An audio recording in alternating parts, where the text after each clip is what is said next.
എല്ലാ യോനി രോഗങ്ങളെയും അകറ്റുന്നതുമാണ് ഒരെണ്ണം വെച്ചുപിടിപ്പിച്ചാൽ ഈ രോഗങ്ങളെല്ലാം മാറാൻ നേരത്ത് ഓടിപ്പോയി അതിൻ്റെ തോലിയെ തിന്നുകൊണ്ടെന്നാണ് സുശ്രുത സംഹിത 38 സുഖസ്ഥാനം 38-ാം ശ്ലോകത്തിൽ പറയുന്ന നഗ്രോധോദുംബരാശ്വത്ഥ കദംബ പ്ലക്ഷവേദസഹ കരവീരാർക്ക കുടജ കഷായ വ്രണരൂപണാഹ. ഇത് ചരകസംഹിത ചികിത്സിതം 25-ലും 87-ലുമായി പറയുന്നതാണ്. 25-ാം അധ്യായം 87-ാം ശ്ലോകം. ചരകം ചികിത്സിതം. നഗ്രോധോ ഉദുംബരാശ്വത്ഥ കദംബ പ്ലക്ഷവേദസ കരവീരാർക്ക കുടജ കഷായ വൃണരോപണാഹ. നഗ്രോധം, ഉദുംബരം, അശ്വത്ഥം, കദംബം അതെല്ലാം നമ്മൾ എടുത്തതാണ്. അതുകൊണ്ട് പേര് നിങ്ങൾക്ക് അറിയാവുന്നതാണ്. പ്ലക്ഷം എടുത്തതാണെന്നാണ്. ഇല്ല, എടുത്തില്ല. പ്ലാഷ് എടുത്തതാ. കരവീരം അരളി, അർക്കം എലിക്ക്, കുടജം കുടകപ്പാല ഇവയെല്ലാം കൂടി കഷായം വെച്ചാൽ എല്ലാ വ്രണങ്ങളും ഉണക്കാൻ ഉത്തമമാണ്. നഗ്രോധോദുംബരാശ്വത്ഥ പ്ലക്ഷവേദസവൽക്കലൈ സമസർപ്പിഷ്കൈ പ്ലേപം സ്യോഭ നിർവാപണ. നീരിനും വ്രണത്തിനും മുമ്പേ പറഞ്ഞവയുടെ തൊലി നെയ്യ് ചേർത്ത് പൊടിച്ച് നെയ്യ് ചേർത്ത് അരച്ചു പുരട്ടിയാൽ, നല്ലപോലെ നെയ്യിൽ കുഴച്ച് പുരട്ടിയാൽ. അത് ചരകസംഹിത ചികിത്സിതം 25-ാം അധ്യായം 46-ാം ശ്ലോകമാണ്. നഗ്രോധോദുംബര പ്ലക്ഷവേദസ അശ്വത്ഥ പല്ലവൈ. ഇവിടെ തളിരാണ്. തോ കൽക്കൈർ ബഹു സർപ്പിഭി ശീതൈരാലേപനം ഹിതം. മുമ്പ് പറഞ്ഞ മരങ്ങളുടെ തളിര്, തൊലി ഇവ നെയ്യ് ചേർത്ത് വിസർപ്പം മുതലായവയിൽ ഉത്തമമാണ്.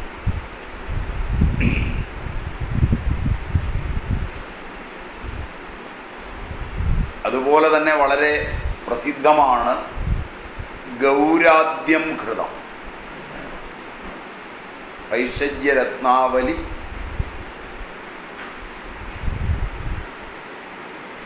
പറയുന്നതാണ്. വടവൃക്ഷം, അശ്വത്ഥം, ഉദുംബരം, അരയാൽ, പേരാൽ, അത്തി, ഇത്തി, പ്ലാശ് ഇവയുടെ കഷായം. കൽക്കത്തിന് മഞ്ഞളും മരമഞ്ഞളും അവിടെ വരെ എടുത്തത് ആണോ?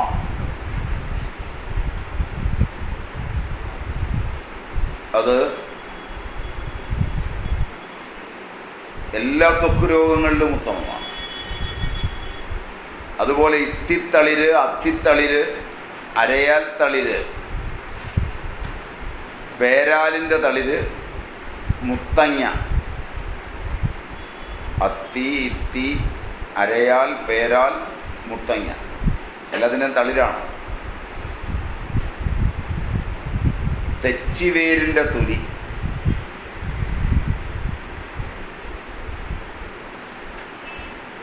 ഇരട്ടി മധുരം,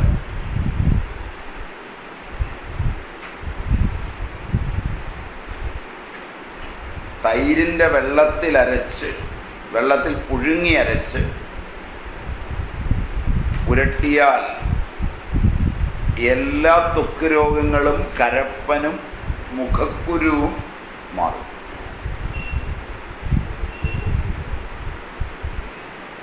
വസൂരി വന്ന കലയ്ക്ക് ഇത് പുരട്ടിയാൽ മാറേണ്ടതാണ്.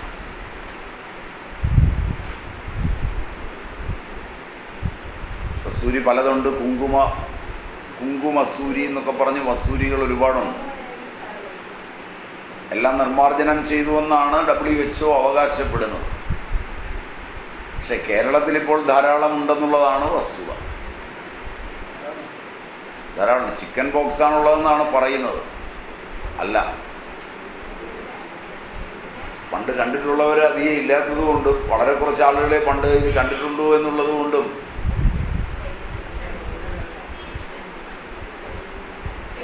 ഇതല്ല എന്ന് പറഞ്ഞൊപ്പിക്കുകയാണ്. എൻ്റെ വൈറസിനെ ടെസ്റ്റ് കൊണ്ട് അറിയാൻ പറ്റും. ടെസ്റ്റിൽ ഏതെങ്കിലും കാരണവശാൽ ഇതാണെന്ന് എഴുതി കൊടുത്താൽ അവൻ്റെ ലൈസൻസ് പോകും. കാരണം WHO നിർമ്മാർജ്ജനം ചെയ്ത രോഗമുണ്ടെന്ന് പറഞ്ഞുകൂടാന്നാണ്. സയൻസിന് അങ്ങനെ ചില അന്ധവിശ്വാസങ്ങളൊക്കെ ഉണ്ട്. മലമ്പനിയുണ്ടിപ്പോൾ, അതും നിർമ്മാർജ്ജനം ചെയ്തതാണ്. പക്ഷെ മലമ്പനി എന്ന് എഴുതാൻ പറ്റൂല.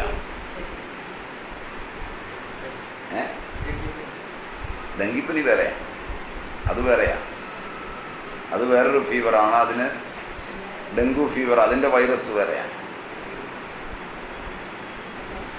എല്ലാം തമ്മിൽ ഈശ്വത് ഭേദങ്ങളുണ്ട്, അമിനോമ്ലങ്ങൾ തമ്മിൽ.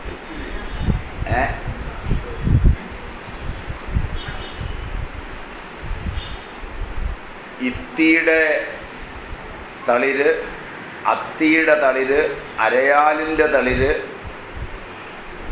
പേരാലിൻ്റെ തളിര്, നാൽപ്പാമരത്തിൻ്റെ തളിരും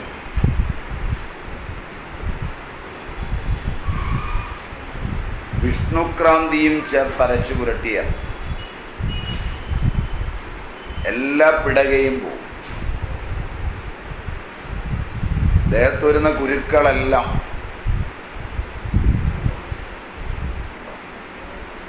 പലതരം കുരുക്കൾ ഉണ്ടാവും, അവയെല്ലാം തന്നെ പോകും. അതിന് വിഷ്ണുക്രാന്തി മതി. മറ്റേത് മുത്തങ്ങ ചേർത്ത് ഇത് വിഷ്ണുക്രാന്തിയാണ്. പ്രമേഹ പിടകയും പോവും. അല്പം ധാന്വന്തര കൃതവും കൂടെ കഴിച്ചാൽ. പ്രമേഹ പിടക തീർത്തു പോകണമെങ്കിൽ പ്രമേഹം കൺട്രോൾ ചെയ്യുകയും കൂടെ വേണം. അതിനും ഇത് നല്ലതാണ്. പ്രമേഹം കൺട്രോൾ ചെയ്യാനും ഇത് നല്ലതാണ്.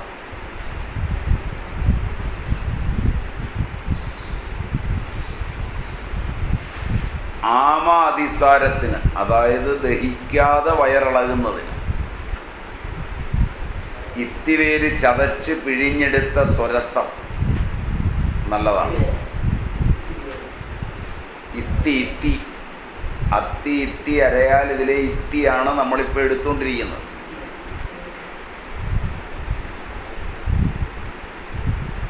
ആ ഇത്തിവേര് ചതച്ച് പിഴിഞ്ഞ് നീരെടുത്ത് കഴിച്ചാൽ ആമ അതിസാരത്തിന് നല്ലതാണ്. വയറുവേദനയ്ക്ക് അത് തന്നെ ഉത്തമമാണ്.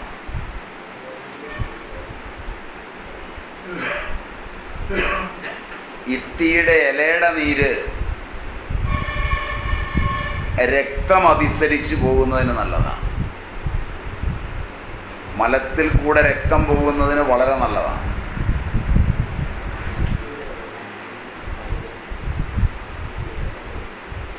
കൊത്തമല്ലിയും ഇത്തിയേലുള്ള ഞാലിയും താഴോട്ട് തൂങ്ങിക്കിടക്കുന്ന പേര് വളരെ കുറവായിരിക്കും. അത് കിട്ടിയില്ലെങ്കിൽ ഇത്തിയുടെ തൊലി എടുത്താൽ മതി. ഇത്തിയുടെ തൊലി ചേർത്ത് പൊടിച്ചു വെച്ച് കഴിച്ചാൽ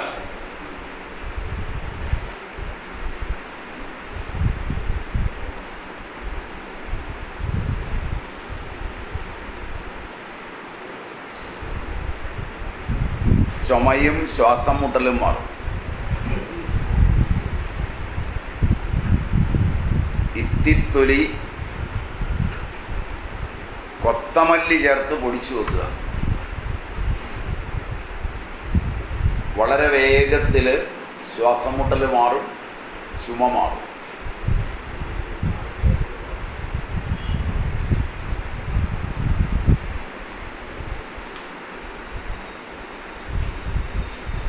ഉടകപ്പാലയരി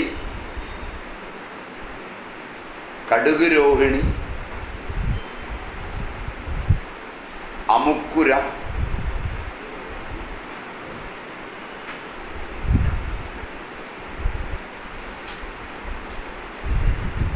ഇവ കഷായം വെച്ച്, കഷായം എന്ന് പറഞ്ഞാൽ 60 ഗ്രാം 12 ഗ്ലാസ് വെള്ളം 1.5 ഗ്ലാസ് ആക്കി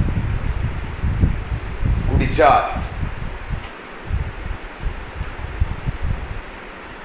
എല്ലാ ശ്വാസം മുട്ടലും ചുമയും പോകും, രക്താതിസാരവും പോകും, ആർത്തവദോഷം ശമിക്കുകയും ചെയ്യും. ഇത് ഏറ്റവും ഫലപ്രദമായി കൊടുക്കാവുന്ന ആർത്തവദോഷത്തിനാണ്. നാൽപ്പാമരത്തിൻ്റെ തോല്, നാൽപ്പാമരത്തിൻ്റെ തളിര് ഇവ കഷായം വെച്ച് തേൻ ചേർത്ത് കുടിച്ചാലും ആർത്തവദോഷം പോകും. എല്ലാ ആർത്തവദോഷവും മാറി ക്രമമാവും ആർത്തവം. കാരണം ഒട്ടെല്ലാ അണുകങ്ങളും, പ്രത്യേകിച്ചും യോനിസങ്കേതങ്ങളെ ബാധിക്കുന്ന എല്ലാ അണുകങ്ങളും വൈറസുകളും നാൽപ്പാമരം കൊണ്ട് മാറിക്കിട്ടും. പഴയ കാലത്ത് വീടുകളിൽ ഇതിൻ്റെ തൊലി കൊണ്ടുള്ള കഷായം നിത്യവും വെച്ചിട്ടേക്കും. കാരണം അടിവസ്ത്രങ്ങൾ അതിൽ മുക്കി കഴുകുക, അതിൽ കുളിക്കുക, ഗർഭകാലങ്ങളിൽ അത് വേദായി ഉപയോഗിക്കുക, ഇതെല്ലാം ചെയ്തിരുന്നു. അതുകൊണ്ട് സ്ത്രീകൾക്ക് പൊതുവെ ആരോഗ്യം നിലനിൽക്കാനും സ്ത്രൈണ പരങ്ങളായി വരുന്ന അവയവങ്ങളുണ്ട്. ലോകത്ത് ആരോഗ്യം നിലനിൽക്കുന്നത് ഏറ്റവും കൂടുതൽ സ്ത്രീയെ ബേസ് ചെയ്താണ്. അതുകൊണ്ടാണ് ഭാരതീയ സംസ്കാരവും നബിയും സ്ത്രീക്ക് വിധിയാം വണ്ണം പറഞ്ഞിരിക്കുന്ന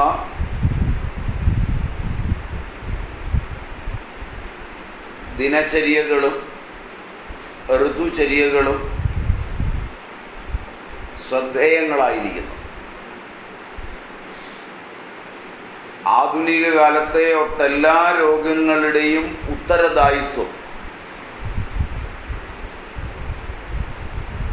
സാമൂഹിക തലത്തിൽ സ്ത്രീ ജീവിതത്തിന് വന്നിരിക്കുന്ന വൈകല്യങ്ങളുടെ ബാക്കിപത്രമാണ്.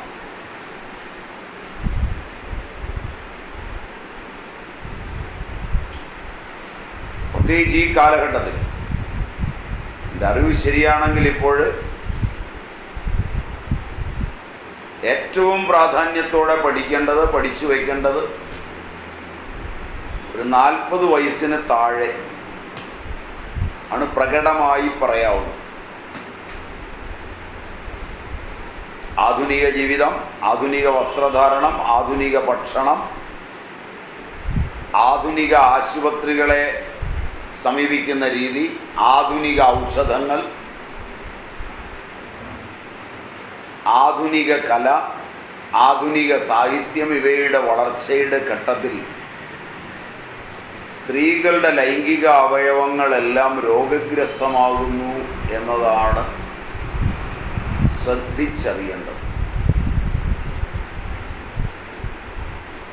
എൻ്റെ ആരോപണം ഒരു ദുരാരോപണമല്ലെന്ന് ഞാൻ വിചാരിക്കുന്നു. ശക്തമായി ലാക്ക് ഓഫ് ടോയ്ലറ്റ് ഫെസിലിറ്റി ആണെങ്കിൽ പണ്ടാണ് അതുണ്ടാകേണ്ടത്. അതുകൊണ്ടാണ് നിങ്ങൾ തെറ്റിദ്ധരിക്കപ്പെടുന്നു എന്നെനിക്ക് പറയേണ്ടി വരുന്നത്. ആധുനിക ക്ലോസറ്റുകൾ, ആധുനിക സങ്കേതങ്ങൾ ഇവയൊക്കെ ഇന്നുണ്ടായതാണ്. 60കൾ വരെ ഒരു യാത്ര പോയാൽ ഒരു വീട്ടിൽ കയറി ചെന്നല്ലാതെ ഒരു സ്ത്രീക്ക് യൂറിൻ പാസ് ചെയ്യാൻ പറ്റിയിരുന്നില്ല. തന്നെയല്ല, ഏറ്റവും കൂടുതൽ കൺട്രോൾ, യൂറിൻ കൺട്രോൾ മുതലായവ ഉണ്ടായിരുന്നത് സ്ത്രീകൾക്കാണ്.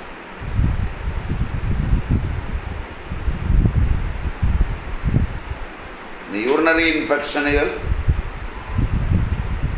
മൂത്രാശയ സംബന്ധ രോഗങ്ങൾ, യോനി രോഗങ്ങൾ, ഗർഭാശയ രോഗങ്ങൾ, സ്തനരോഗങ്ങൾ, ഇവയുടെയൊക്കെ പട്ടിക എടുത്ത് നോക്കിയാൽ വളരെ വർദ്ധിച്ചിട്ടുണ്ടെന്നാണ് സ്ഥിതിവിവര കണക്കുകളിൽ നിന്ന് മനസ്സിലാക്കാവുന്നത് എന്നാണ് എനിക്ക് തോന്നുന്നത്. എതിരുണ്ടെങ്കിൽ പറയാം.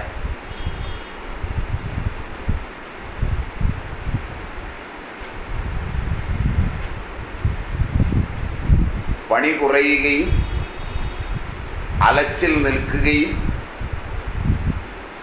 ആഡംബരം വർദ്ധിക്കുകയും ചെയ്ത കാലത്താണ് പ്രായമേറും തോറും സ്ത്രീയുടെ മുഖശ്രീ കുറഞ്ഞു വരുന്നത് എന്നാണ് എൻ്റെ അറിവ്. പ്രതികരിക്കാം, സ്വാഗതാർഹമാണ്.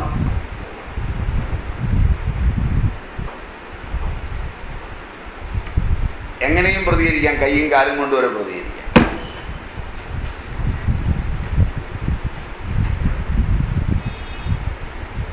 പറയുന്നത് ശരിയല്ലെന്ന് എനിക്കറിയാം, മര്യാദകേടാണെന്ന് എനിക്കറിയാം, സത്യമാണെന്നും എനിക്കറിയാം.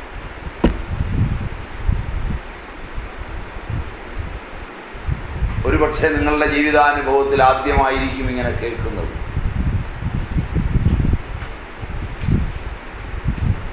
എനിക്ക് മുമ്പാരും ഇങ്ങനെ സംസാരിച്ചിട്ടുണ്ടാവുമെന്ന് എനിക്ക് തോന്നുന്നില്ല. അതുകൊണ്ടുള്ളൊരു വിഷമം നിങ്ങളെ അലട്ടുന്നുമുണ്ടാവും.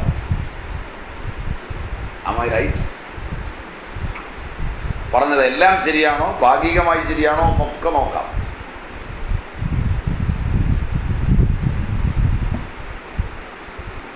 ആക്ടിവിസം കൂടിയിട്ടുണ്ട്, സാഹിത്യം വർദ്ധിച്ചിട്ടുണ്ട്, കലയുണ്ട്, സ്വാതന്ത്ര്യം എല്ലാ മേഖലയിലും ഉണ്ടായിക്കഴിഞ്ഞിട്ടുണ്ട്. എല്ലാ തൊഴിലിലും പുരുഷനോടൊപ്പം തോളോട് തോൾ ചേർന്ന് പോകാൻ തക്കവണ്ണം സ്വാതന്ത്ര്യമായിട്ടുണ്ട്. എല്ലാം എനിക്ക് സമ്മതമാണ്. പക്ഷെ രോഗങ്ങൾ നിങ്ങൾക്ക് വളരെ കൂടിയിട്ടുണ്ട്.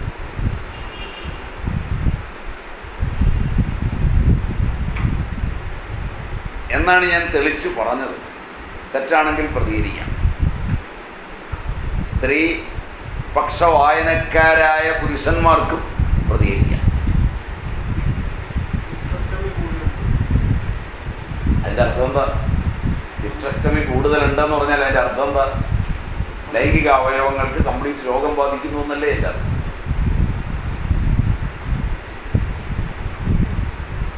അതെന്നെ സപ്പോർട്ട് ചെയ്യല്ലോ. ഞാൻ അതല്ല പ്രതീക്ഷിക്കുന്നത്.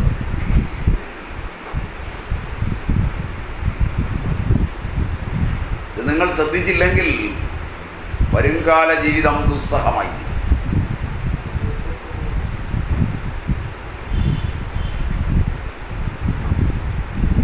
സർവോപരി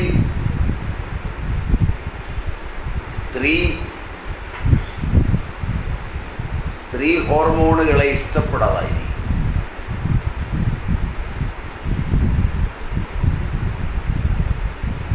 അതുകൊണ്ട് ഇന്ത്യയിൽ ഉൾപ്പെടെ ഒട്ടേറെ പുരോഗമന തലങ്ങളിൽ ഫീമെയിൽ ഇൻഫൻറ്റിസൈഡ് വളരെ കൂടും.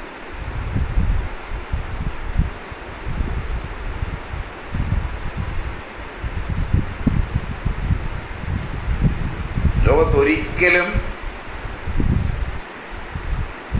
ഒരു സ്ത്രീയുടെയും സ്ത്രീ ഹോർമോണുകളുടെയും സഹായമില്ലാതെ സ്ത്രീയെ പീഡിപ്പിക്കുവാൻ പറ്റില്ല എന്ന മനഃശാസ്ത്രമിരിക്കെ സ്ത്രീ പീഡനം വർദ്ധിച്ചു വരുന്നത് പിന്നിൽ സ്ത്രീകളുള്ളത് കൊണ്ട് തന്നെയാണ്.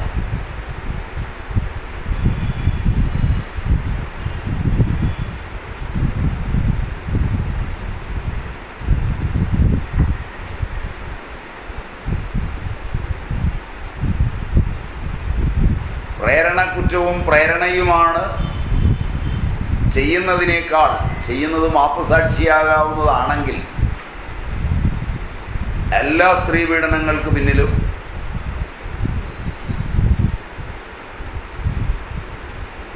അമ്മയോ അമ്മുമ്മയോ സഹോദരിയോ ഭാര്യയോ കാമുകിയോ ഒക്കെയായി വേഷം മാറുന്ന സ്ത്രൈണത ഉണ്ട് എന്ന ചരിത്രം അംഗീകരിക്കുമ്പോൾ മാത്രമാണ് പീഡനമില്ലാത്ത ഒരു സ്ത്രീ ജീവിതത്തിന് നാട് തയ്യാറാവുക.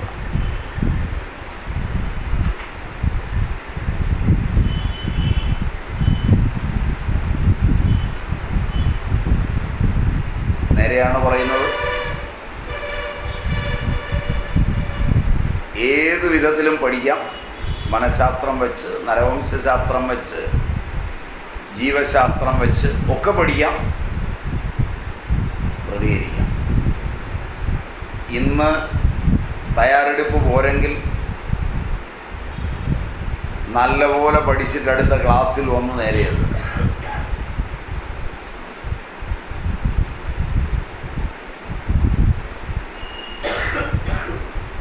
അങ്ങനെ പറഞ്ഞാൽ മതി.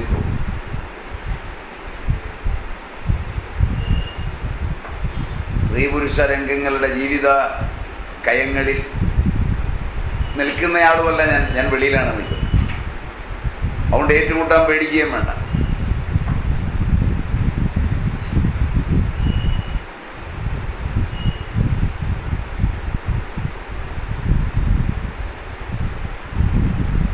അനുഭവം കൊണ്ട് നന്നായി അറിയുന്ന ഒന്ന് മാതൃത്വമാണ്. അത് സ്ത്രൈണവുമല്ല, പൗരുഷവുമല്ല, അതിനതീതമായൊരു ദൈവീയവുമാണ്.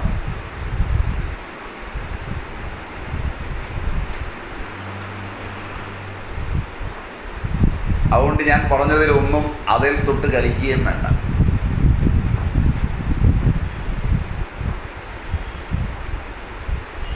ബാക്കിയുള്ളതിൽ ഞാൻ പറഞ്ഞതൊക്കെ പറഞ്ഞതാണ്. സജീവമായി നിങ്ങൾക്ക് പഠിക്കാം.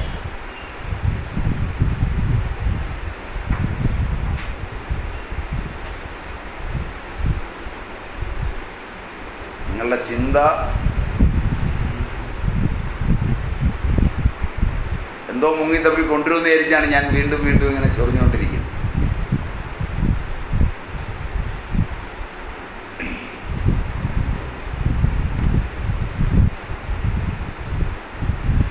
ഇതിൽ വളരെ സഹായിച്ചിട്ടുള്ളൊരു ഔഷധമായി പറഞ്ഞത്,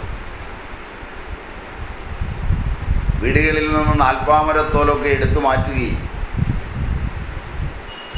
പുതിയ ബ്യൂട്ടി കൺസെപ്റ്റ്സ്, അങ്ങനെയല്ലേ പറയണ്ടേ, രംഗപ്രവേശം ചെയ്യുകയും ലൈംഗികത ഒരു വ്യവസായമായി തീരുകയും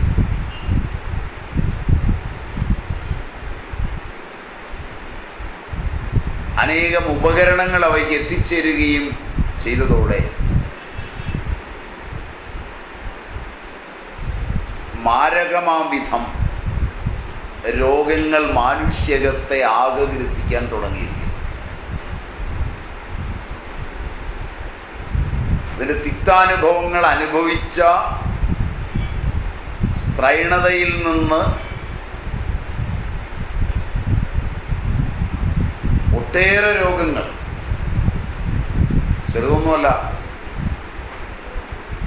ഹൃദയം, ലിവർ,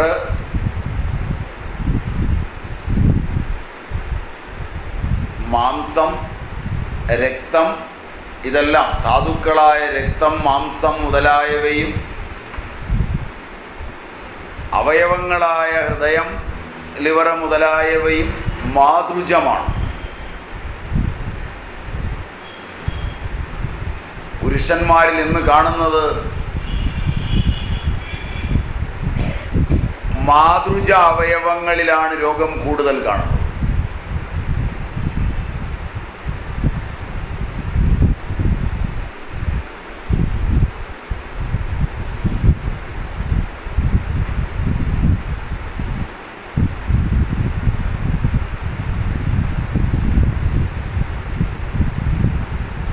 അതുകൊണ്ടാണ് ഇത് വളരെ ശ്രദ്ധിക്കണം എന്ന് പറയുന്നത്. ഇത് ജീവിതക്രമത്തിൻ്റെ അപഭ്രംശമാണ്. ആഹാര വ്യവസ്ഥയുടെ അപഭ്രംശമാണ്.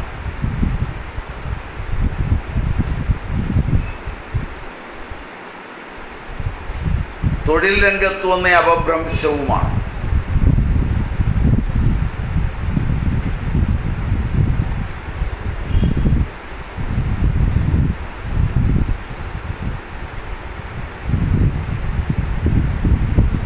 അതുകൊണ്ട് ശ്രദ്ധിച്ച് മനസ്സിലാക്കിയാൽ നല്ലതാണ്.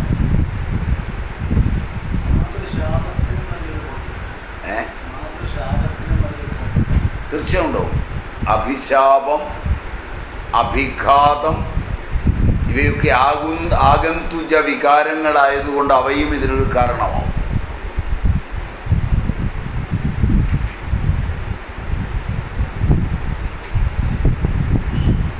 നിങ്ങൾ തന്നെ ആലോചിച്ച് നോക്കിയാൽ മതി. നിങ്ങളുടെ അമ്മൂമ്മമാരെ കാണാൻ എത്ര പ്രസാദാത്മകവും പ്രസന്നവുമായിരുന്നു.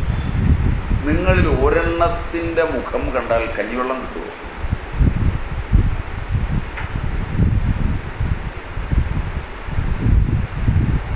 നേരെ ചോദിക്കുന്നതുകൊണ്ട് എന്നോട് ദേഷ്യം തോന്നണ്ട.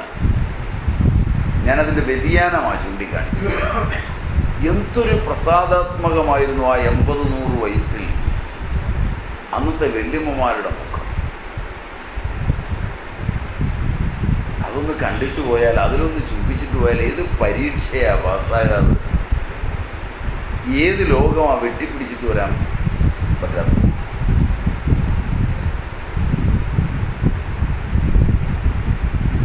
നിങ്ങളെയൊക്കെ കണ്ടേച്ച് വീട്ടിൽ നിന്ന് ഇറങ്ങുന്നവന്മാരുടെ ഗതി തിരിച്ചു വന്നെങ്കിൽ ഭാഗ്യം.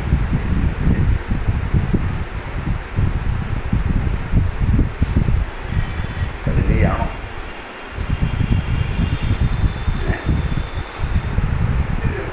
കടുകയാണോ?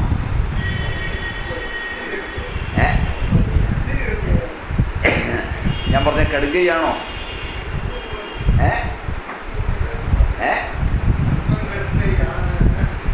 നേരല്ലേ? നേരല്ലേ? ഞാൻ 1-2 പേരോടൊന്ന് ചോദിക്കാം. എന്തു പറയുന്നു അമ്മ? അല്ല, എന്ത് പറയുന്നു? ഞാൻ പറഞ്ഞ സത്യമാണ്.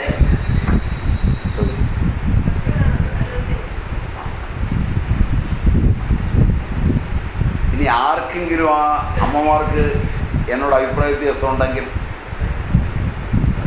എന്തു വേണമെങ്കിൽ എന്നെ ചെയ്യാം.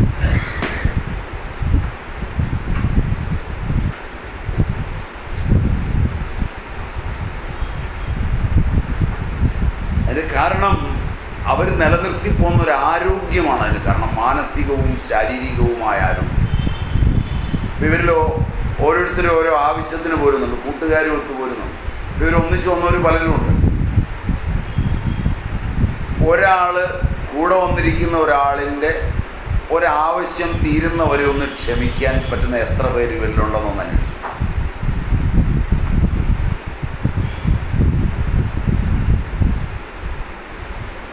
രണ്ടുപേരൊന്നിച്ചു പോയാൽ, ഒരു സാധനം മേടിക്കാൻ പോയാൽ അത് നല്ലത് നോക്കി വാങ്ങിക്കുന്നവരെ ക്ഷമിച്ചു നിൽക്കാൻ മറ്റേയാൾ സമ്മതിക്കുമെന്നൊന്ന് ആലോചിച്ചു. ഭാര്യയും കൂട്ടി ഷോപ്പിങ്ങിന് പോയാൽ അവർക്ക് വേണ്ടത് തരാൻ എത്ര മണിക്കൂർ എടുക്കുമ്പോഴും വീട്ടിലെ ആവശ്യത്തിനോ മറ്റാവശ്യത്തിനോ എടുക്കാൻ നേരത്ത് മതി ഇവാൻ പറഞ്ഞില്ലേ എന്ന് ചോദിച്ച് പിടിച്ചു വലിക്കുമെന്നൊന്ന് ആലോചിച്ചു.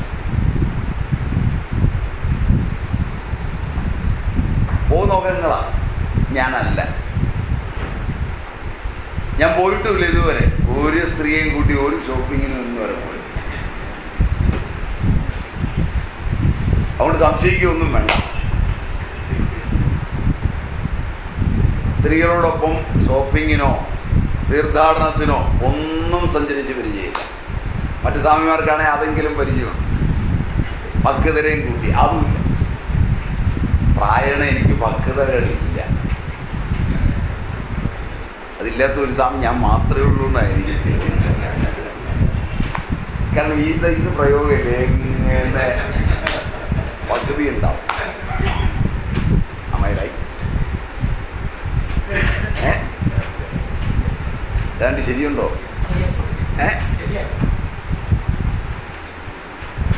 അതുകൊണ്ട് നിങ്ങൾക്ക് ഇതൊക്കെ ആലോചിച്ച് നോക്കാം. ഞാൻ പറഞ്ഞത് റൈറ്റാണോ? എവിടെയെങ്കിലും ഒരു കള്ളം പറഞ്ഞോ? പറഞ്ഞാൽ എന്നെ വെറുതെ വിടണ്ട. ഒരു മര്യാദ എന്നോട് കാണിക്കണ്ട. നിങ്ങൾ വീട്ടിൽ നിന്ന് സഹോദരനും സഹോദരിയും കൂടെ, ഭാര്യയും ഭർത്താവും കൂടെ, അച്ഛനും അമ്മയും കൂടി ഒരു ഷോപ്പിങ്ങിന് പോയാൽ അവർക്ക് ആവശ്യമുള്ള സാധനങ്ങൾ തിരയാൻ എത്ര മണിക്കൂർ എടുക്കുമ്പോഴും അതങ്ങ് തീർന്നു കഴിഞ്ഞാൽ വീട്ടാവശ്യത്തിൻ്റെ സാധനങ്ങളാണെങ്കിൽ പോലും മതി വാ, ഒരുതരം അക്ഷമ കാണിക്കുമോ? വണ്ടിയൊക്കെ ഉള്ള ആളുകളാണെങ്കിൽ കാറിൽ കയറുന്നുകൊണ്ട് ഓണടിച്ചുകൊണ്ടിരിക്കുമോ?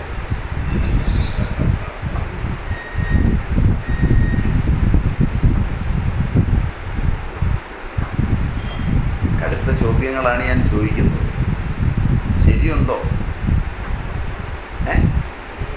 ശരിയുണ്ട്. ഇതിനൊക്കെ നിങ്ങൾ തീരുമാനിച്ചാൽ മതി. അക്ഷമ അതിൻ്റെ മൂർധന്യത്തിലാണ്. ഒരു കാര്യം തീരുമാനിച്ചാൽ അപ്പോൾ നടപ്പായില്ലെങ്കിൽ,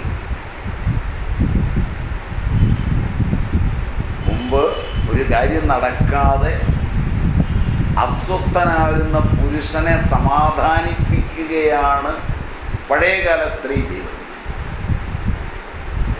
ശരിയാണ്. അല്ലാതെ വേവലാതി എന്താ മനുഷ്യ ഇങ്ങനെ തീ പിടിച്ച പോലെ വയ്ക്കുന്നത്? നിങ്ങൾ എന്തോ ഈ കിടന്ന് കാണിക്കുന്നത്? തുള്ളാതെ മനുഷ്യ മര്യാദയ്ക്ക് അവിടെ എങ്ങനെ ഇരിക്കും? ഇതൊക്കെ നേരെയാകും. ഒന്ന് ക്ഷമിക്കും മനുഷ്യ എന്ന് പറഞ്ഞു കൊടുക്കുന്നത് സ്ത്രീയാണെങ്കിൽ, ഇന്ന് ആദ്യം ഒരു കുഞ്ഞിനൊരു ചെറിയ പനിയുടെ ചൂട് വന്നാൽ മേലിൽ കാഞ്ഞാൽ അക്ഷമ കാണിക്കാൻ തുടങ്ങുന്നത് സ്ത്രീയാണ്. Am I right?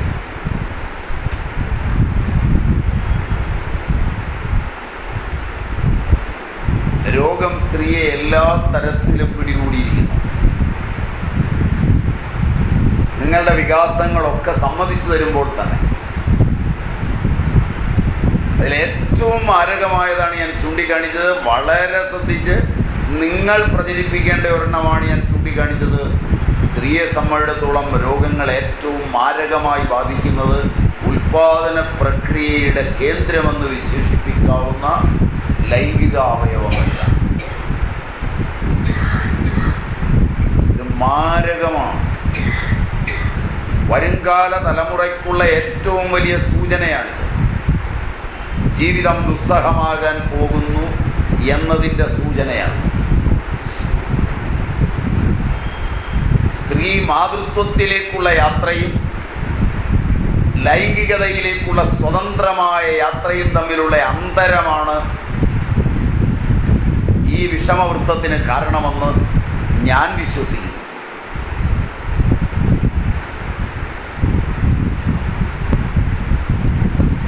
ചർച്ചകളും സീരിയലുകളും സിനിമകളും ബഹളങ്ങളും കലകളും നാടകങ്ങളും കവിതകളുമെല്ലാം വികലമായൊരു മേഖലയിലൂടെ സഞ്ചരിക്കുകയും മാരകമായി തീരുകയും ചെയ്യുമ്പോൾ അവയെ വേണ്ട വിധം സമീചീനമായി നേരിടുവാനുള്ള പ്രാചീന ഔഷധങ്ങൾ ഒഴിച്ചു നിർത്തുകയും ആ രംഗത്ത് ഗവേഷണം നടത്താത്ത ആളുകൾ ഇറക്കുന്ന അനുഭവമില്ലാത്ത തലങ്ങളിൽ നിന്ന് വരുന്ന രോഗിയുടെ തലത്തിൽ നിന്നോ വിഷഗ്വരൻ്റെ തലത്തിൽ നിന്നോ അമ്മയുടെ തലത്തിൽ നിന്നോ അച്ഛൻ്റെ തലത്തിൽ നിന്നോ അല്ലാതെ തൊഴിലെന്ന നിലയിൽ കമ്പനിയുടെ തലത്തിൽ നിന്ന് ഗവേഷകന്മാരെന്ന തൊഴിലാളികളിൽ നിന്ന് ആവശ്യമില്ലാതെ കൽപ്പിച്ചുണ്ടാക്കുന്ന ഔഷധങ്ങൾ രംഗപ്രവേശം ചെയ്യുമ്പോൾ ഇത് കൂടുതൽ വികലമാകുന്നുവെന്ന് ഞാൻ വിചാരിക്കുന്നു.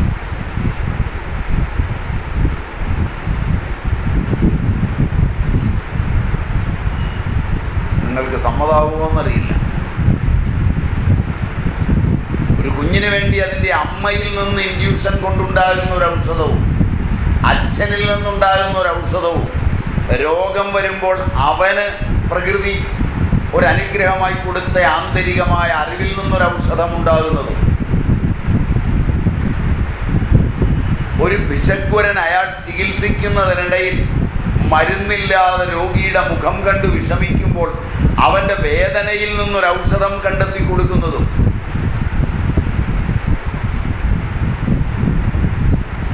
കാശുണ്ടാക്കാൻ ഒരു കമ്പനി കുറേ സാധനവും മേടിച്ച് വെച്ച് പിപ്പറ്റും ബ്യൂററ്റും വെച്ച് കുറേ തൊഴിലാളിക്ക് രാവിലെ എഴുന്നേറ്റ് തൊഴിൽ കൊടുക്കാനുള്ള ഭാഷയിൽ 8 മണി മുതൽ നീ കണ്ടുപിടിക്കടാന്ന് പറഞ്ഞിരുത്തി കാണുന്ന ഗുണ്ടാമാണ്ടിയൊക്കെ കൂട്ടിയോജിപ്പിച്ച് ഉണ്ടാക്കുന്നത് കൊണ്ട് ശമനമുണ്ടാകുമെന്ന് വ്യാമോഹിക്കുന്ന വൈദ്യസമ്പ്രദായം അറബിക്കടലിൽ കെട്ടിത്താഴ്ത്തേണ്ട സമയം കിട്ടും.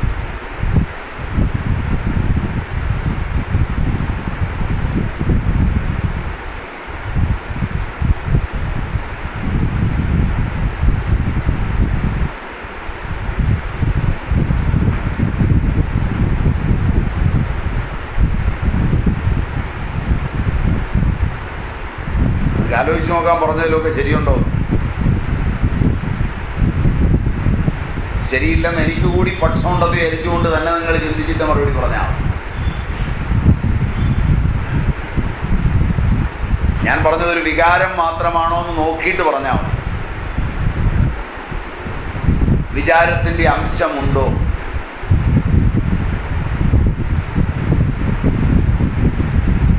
നിങ്ങളുടെ നിശബ്ദത എന്നെ പേടിപ്പിക്കുന്നതുകൊണ്ടാണ് വീണ്ടും ഞാൻ ചൊറിയുന്നത്.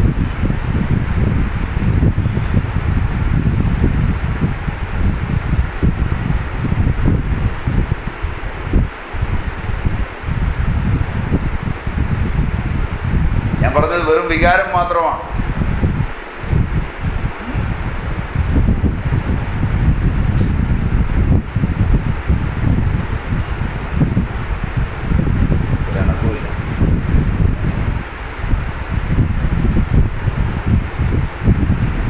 അപ്പോൾ ആലോചിക്കുക, അടുത്തോണമെന്ന് പറഞ്ഞാൽ മതി. പ്രിപ്പയർഡ് അല്ലെന്ന് വിചാരിക്കാം.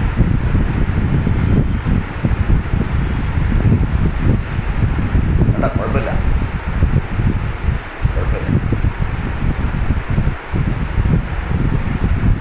പഞ്ചപല്ലവം അത്തി ഇത്തി അരയാൽ പേരാൽ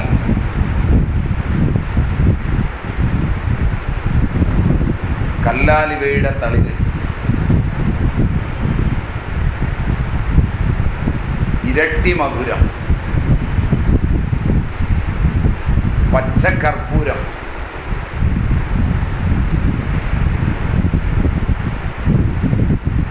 ചേർത്ത് നന്നായി അരച്ച്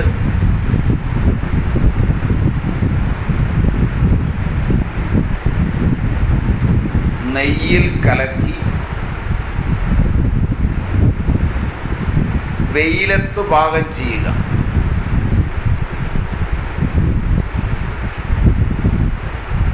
വെയിലത്ത് വെച്ച് ചൂടാക്കി എടുക്കുക.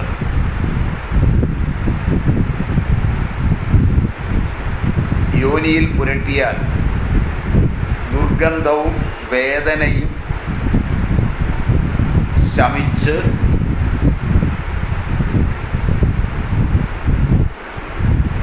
കന്യകയുടേതുപോലെയാകുന്നതാണ്. പ്രാചീന പ്രയോഗത്തിൽപ്പെട്ടതാണ്.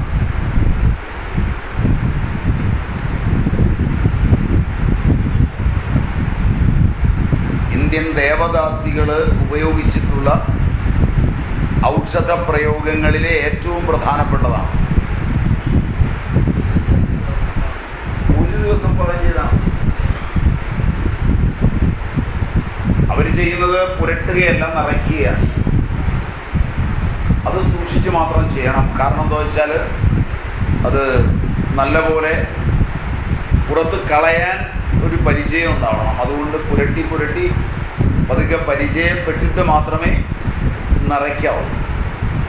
കാരണം അല്ലെങ്കിൽ ചിലപ്പോൾ നിങ്ങൾക്കത് മുഴുവൻ എടുത്ത് കളയാൻ പറ്റിയില്ലെങ്കിൽ നിങ്ങളതും കൊണ്ട് പല ഡോക്ടർമാരെയും കാണാൻ ചെന്ന് കഴിഞ്ഞാൽ അവർ പിന്നെ നിങ്ങളെ തെറി വിളിക്കാനിടയാവും. അതുമാത്രം ഒന്ന് പരിശീലിക്കണം. അത്രയും എല്ലാ യോനി രോഗങ്ങളും മാറുന്നതാണ്. ഇത്തിക്കറ,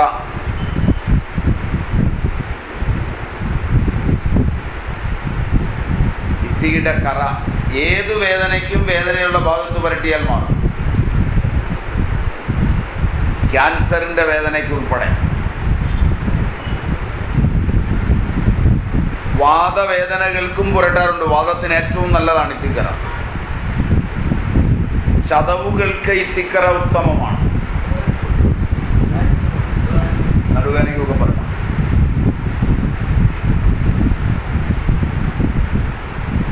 ഇടുപ്പിന്റെ വേദനയ്ക്ക് ഇത്തിയുടെ കറ കൊണ്ടൊന്ന് പുരട്ടിയാൽ മതി.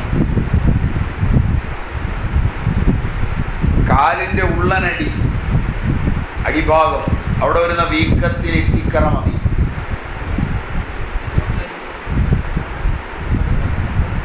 അതിനും പറയാം. പല്ലുവേദന, മോണവീക്കം, ഇവയ്ക്കും ഇത്തിക്കറ ഉപയോഗിക്കാം.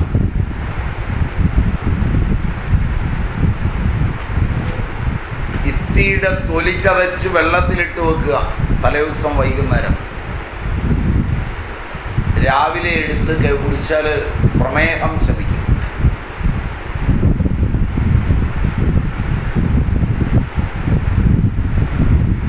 ഇത്തിയുടെ പഴം ശരീരത്തെ നല്ലപോലെ തണുപ്പിക്കുന്നതാണ്. ശരീരത്തിന് അമിതമായ ചൂട് വരുമ്പോൾ ഇരിക്കുന്നിടത്ത് ചൂടുണ്ടാവുക, കിടക്കുന്നിടത്ത് ചൂടുണ്ടാവുക, ചവിട്ടി നടക്കുന്നിടത്ത് ജലാംശം കാണുക, ഇങ്ങനെയൊക്കെ ശരീരത്തിന് പലതരത്തിൽ ചൂട് അനുഭവപ്പെടും. തെർമോമീറ്ററിൽ കാണില്ല. അത്തരം ദമ്പതികൾക്ക് കുട്ടികൾ ഉണ്ടാകാൻ വിഷമമുണ്ടാവും.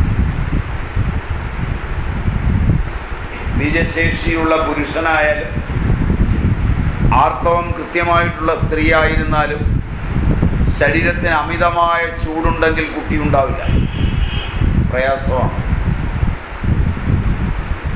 അത്തരം രംഗങ്ങളിൽ ഇത്തിപ്പഴം കൊടുത്താൽ മതി, വേറെ ഒന്നും വേണ്ട. ഇത്തി മൊട്ട് കൊടുത്താലും മതി. ഇത്തിപ്പഴമാണ് ഏറ്റവും നല്ലത്. ഇത്തിയുടെ പഴം അരച്ച് പാലിലോ വെള്ളത്തിലോ ഒരു 4-5 ദിവസം കുടിക്കുമ്പോഴേക്ക് ആ ചൂടങ്ങ് പോകും. ശരീരം തണുക്കും. കോഴിമുട്ട, കോഴിമാംസം, വാളംപുളി, ചുവന്ന മുളക്, പൈനാപ്പിള്, പപ്പായ ഇവ ഒഴിവാക്കുകയും കൂടെ ചെയ്താൽ ഉത്തമമാണ്. ഇവ ശരീരത്തിന് ചൂട് കയറ്റുന്ന സാധനങ്ങളാണ്. പ്രത്യേകിച്ച് കോഴിമാംസം. പതിവായി കോഴിമാംസം കഴിക്കുന്നവരുടെ അടുക്കലിരുന്നാൽ നമ്മൾക്ക് വേഗം എടുക്കും.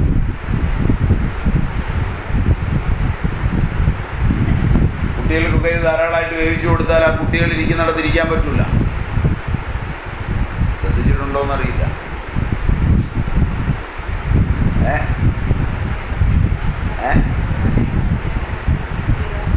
ഇത്തിയുടെ തൊലി ചതച്ച് വെള്ളത്തിലിട്ട് വെച്ച് അടുത്ത ദിവസം ആ വെള്ളം കുടിക്കുക. നമ്മൾ എഴുതിയില്ലെങ്കിൽ അന്നേരം പറയണേ.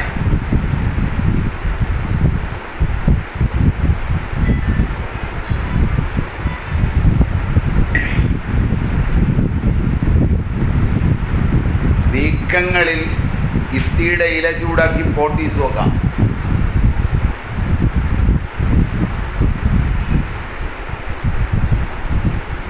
ഇത്തിയുടെ പഴുത്ത ഇല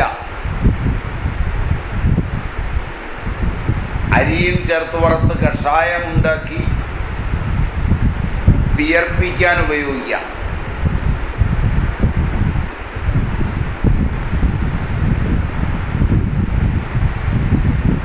ചെടിയുടെ കമ്പ്, ചെറിയ കമ്പ്, ചില്ല എന്ന് പറയും. ഇവിടെ ഭാഷയുണ്ടോയെന്നറിയില്ല. ചില്ലകൾ എന്ന് പറയും.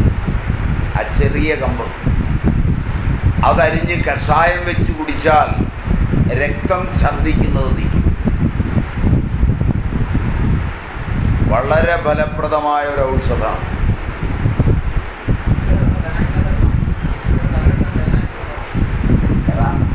തേങ്ങയിൽ ഇടുകയാണ്, പറ്റാതിരിക്കാൻ നല്ലത്.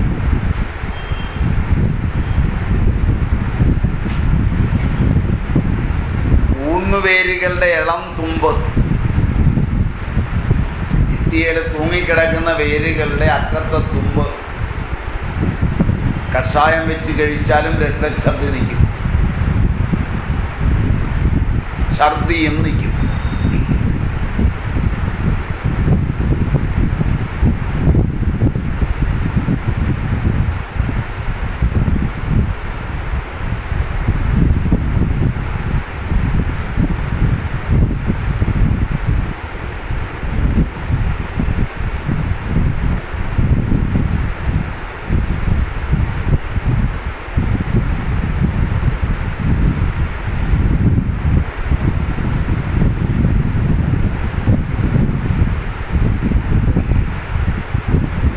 തരു ചികിത്സയിൽ 13-ാം അധ്യായത്തിലൊരു പ്രയോഗമുണ്ട്.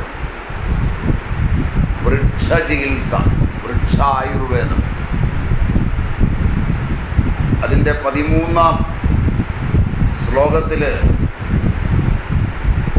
ഇത്തി, എരിക്ക്, അത്തി എന്നിവയുടെ തോല്, നെയ്യ്, തേന്,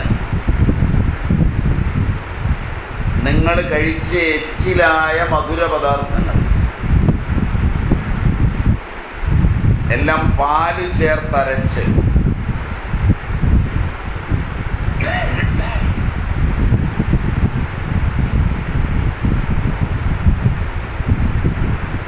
ചേർത്തരച്ച് കുഴമ്പാക്കി പുരട്ടുകയും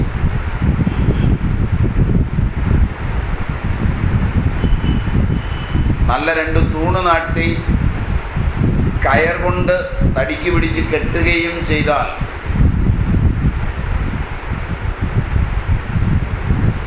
അതിൻ്റെ ചോട്ടിലുള്ള മണ്ണ് തന്നെ ഇട്ട് നിറച്ച്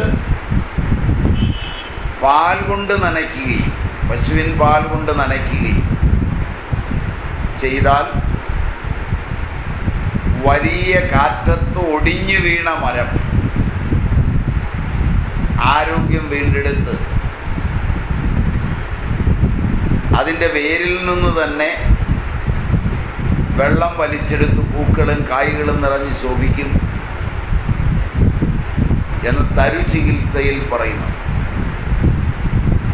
തരു ചികിത്സയിൽ ഒരുപാട് അത്ഭുതങ്ങളുണ്ട്. വള്ളിയെ മരമാക്കി മാറ്റുക, മരത്തെ വള്ളിയാക്കി മാറ്റുക, ഗന്ധമില്ലാത്ത പൂക്കളുള്ള ചെടിയുടെ പൂക്കൾക്ക് ഗന്ധമുണ്ടാക്കുക. ഇത്തരം പ്രയോഗങ്ങളെല്ലാം ശാർങ്ങധരൻ്റെയും മറ്റും വൃക്ഷചികിത്സയിൽ വളരെ വിപുലമായുണ്ട്. അത് പിന്നെ വൃക്ഷചികിത്സ പഠിക്കുമ്പോൾ പഠിച്ചോളുക. ഇത് ഇത്തി വന്നതുകൊണ്ട് ഞാൻ പറഞ്ഞത് മാത്രമാണ്.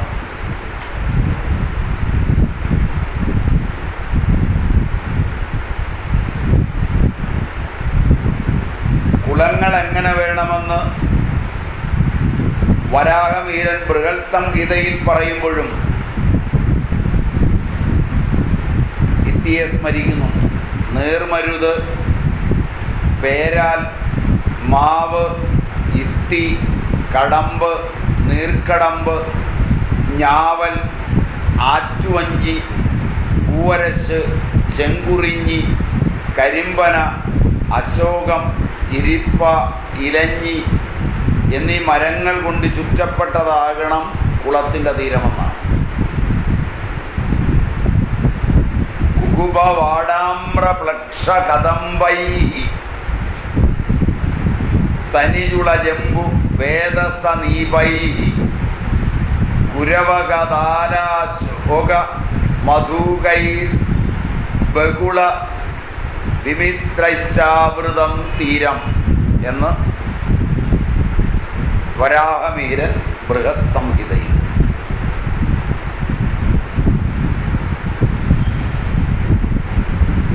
അതുപോലെ തന്നെ അല്ലയോ ഭാർഗവശ്രേഷ്ഠ, ഇത്തി വീടിൻ്റെ വടക്കും പേരാൽ കിഴക്കും അത്തി തെക്കും അരയാൽ പടിഞ്ഞാറും നിൽക്കുന്നത് ശുഭകരമാകുന്നു. വിഷ്ണുധർമ്മോത്തര പുരാണം കാണ്ഡം 2 അധ്യായം 3 ആണെന്നാണ് തോന്നുന്നത്.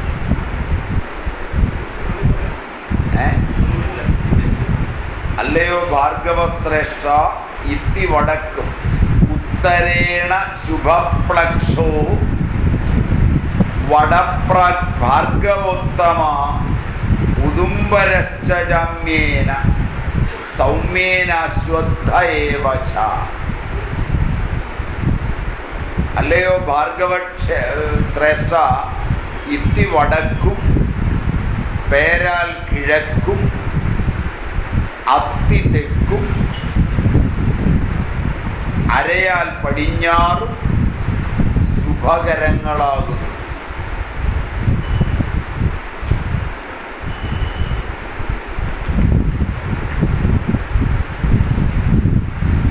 ഇത്തി അത്തി അരയാൽ പേരാൽ കടുക്കാത്തോട്, നാൽപ്പാമരം കടുക്കാത്തോടെന്ന് എഴുതിയാൽ മതി. കടുക്കാത്തോട്, ചുക്ക്, മഞ്ഞള്, ചുക്ക് മഞ്ഞള്, നറുനീണ്ടി,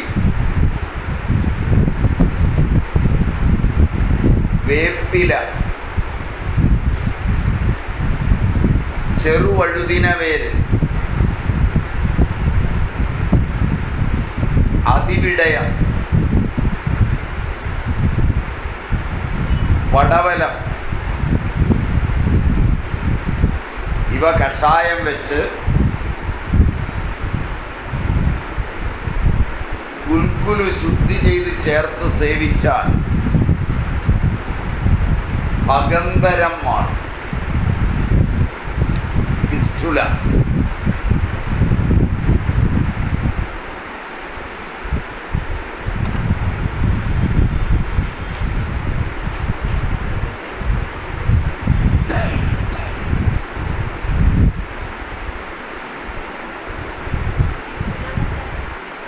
അഗന്ധരം അതായത് ഗുദത്തിൽ വരുന്ന പൈൽസ് പോലെ പൊട്ടി കുഴിയായി വരുന്ന രോഗമാണ്.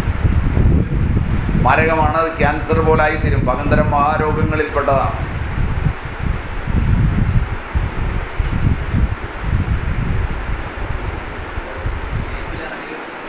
ആര്യവേപ്പിൻ്റെ ഇല. വേപ്പില എന്നുള്ളത് കറിവേപ്പിലയല്ല, ആര്യവേപ്പില. ആര്യവേപ്പില. വേപ്പില എന്ന് മാത്രം പറഞ്ഞാൽ എപ്പോഴും ആര്യവേപ്പില എന്നോ. കറിവേപ്പാണെങ്കിൽ കറിവേപ്പെന്ന് പറയും.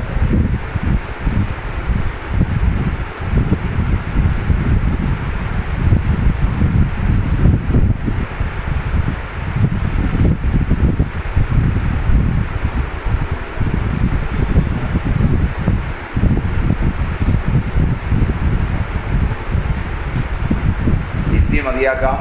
അടുത്ത നക്ഷത്രം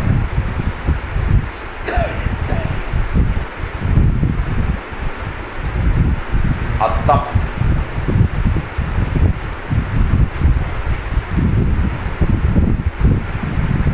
വൃക്ഷം അമ്പഴം.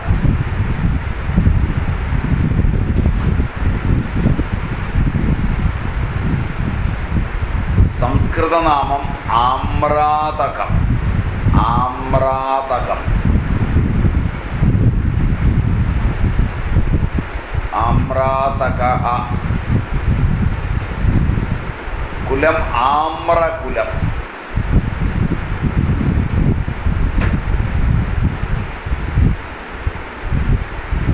ബൊട്ടാണിക്കൽ നെയിം പോണ്ടിയാസ് പിന്നാറ്റാക്കുസ്, SPONDIAS PINNATAKURZ.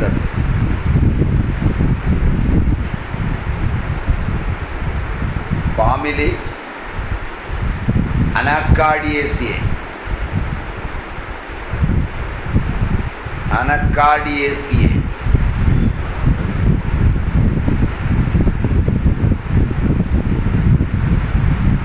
English wild mango, hog plum,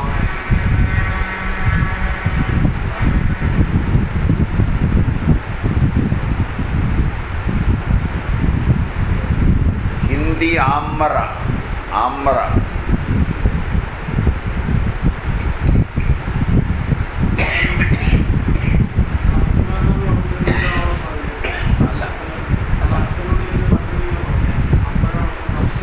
ഉപയോഗിക്കാറുണ്ട്. അതല്ല കട്ടുമാങ്ങാന്ന് പറയാറുണ്ട് നമ്മൾ. അത് ഇംഗ്ലീഷിലെ തന്യമാമതല്ല.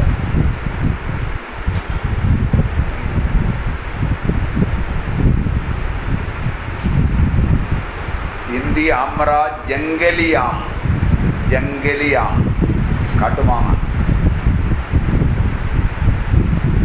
കന്നഡ അമ്പത്തേ മരം,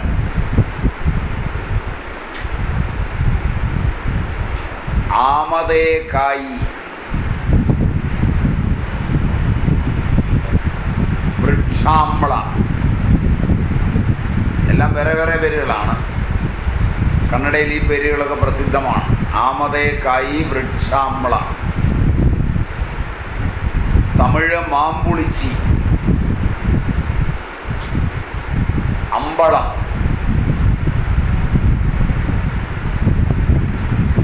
കട്ടിമാകിരക്കായ്,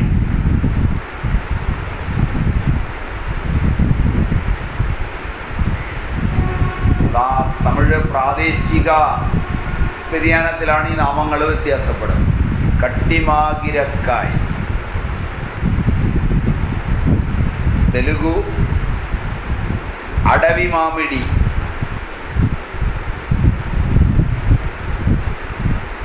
കൊണ്ടമാമിടി.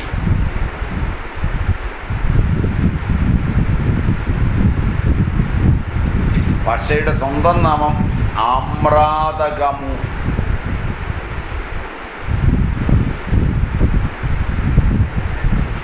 മറ്റൊക്കെ തൽഭവങ്ങളായോ തോന്നുന്നതാണ്. സ്വന്തം നാമം തെലുഗുവില് ആമ്രാതകമു.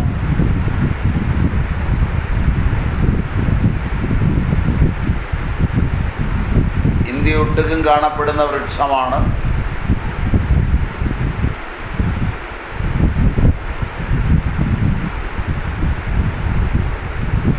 വളരെ പ്രചാരത്തിലുണ്ടായിരുന്ന വൃക്ഷമാണ്. ഇപ്പോൾ കുറഞ്ഞു വരികയാണ്, വെട്ടിക്കളഞ്ഞു. പണ്ട് മരം വെച്ചു പിടിപ്പിക്കാനായിരുന്നു മത്സരം. ഇപ്പോൾ വെട്ടിക്കളയാനാണ് മത്സരം.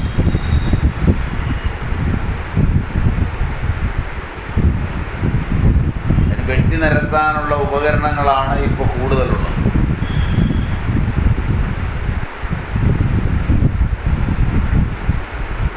വച്ചു പിടിപ്പിക്കുന്നവയല്ല.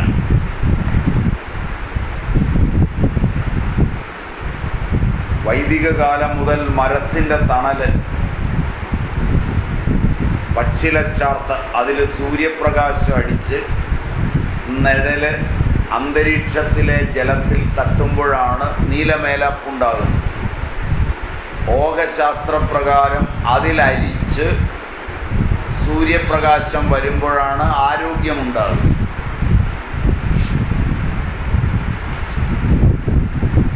അത് ആധുനികർക്ക് തീരെ ഇഷ്ടമല്ല. സൂര്യപ്രകാശം നേരിട്ട് വന്ന് ത്വക്കിലൊക്കെ ക്യാൻസർ ഉണ്ടാകുന്നത് ആധുനികർക്ക് വലിയ ഇഷ്ടമാണ്.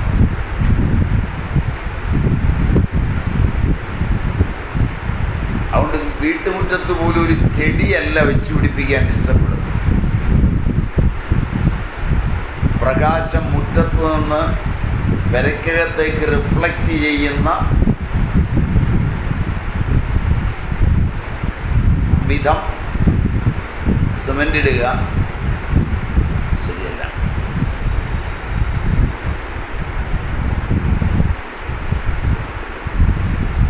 രണ്ടത് റിഫ്ലക്റ്റ് ചെയ്താൽ കൂടുതൽ അപകടമാകുന്ന വിധം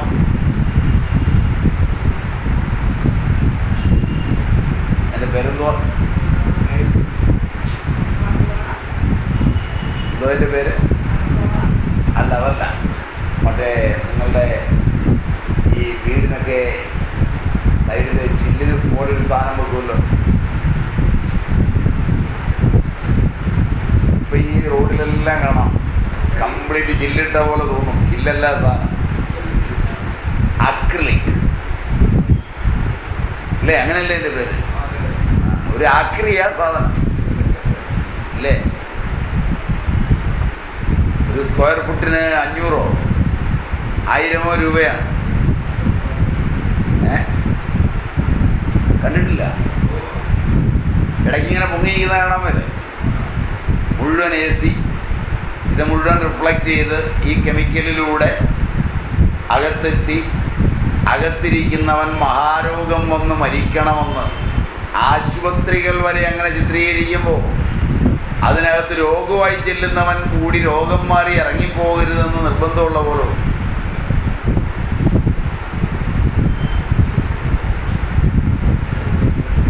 അത് കണ്ടിട്ടില്ല?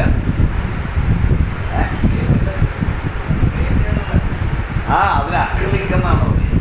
ചില്ല് പോലെ തന്നെ ഇരിക്കും കാഴ്ച, ചില്ലല്ല.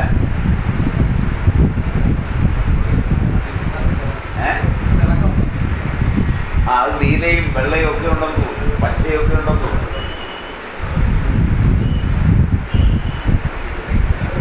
നിങ്ങളാരും കണ്ടിട്ടില്ലേ?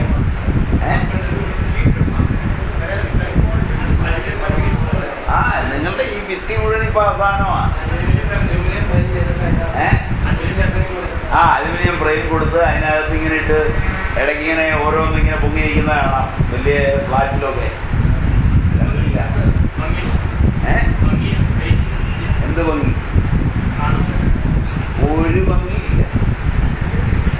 പരസ്യത്തിൻ്റെ ഭംഗിയല്ലാതെ പഴയ കാലത്ത് വീടുകൾ രൂപകൽപ്പന ചെയ്തതിൻ്റെ യാതൊരു ഭംഗിയില്ല. സർവത്ര വികൃതമായിട്ടുള്ളത് കുറയാണ്. ഇതിലൊക്കെ രസകരമായിട്ട് ചില വീടുകളുടെ ഇടയിലൊക്കെ ഈ ഫൈബറിൻ്റെ ഷീറ്റിട്ട് കൊണ്ടുവന്ന് വെക്കുന്ന ഒരാഴ്ചത്തേക്ക് നല്ല ഭംഗിയുണ്ട്. ഒരാഴ്ച കഴിഞ്ഞപ്പോഴത്തേക്ക് ഭംഗിയൊക്കെ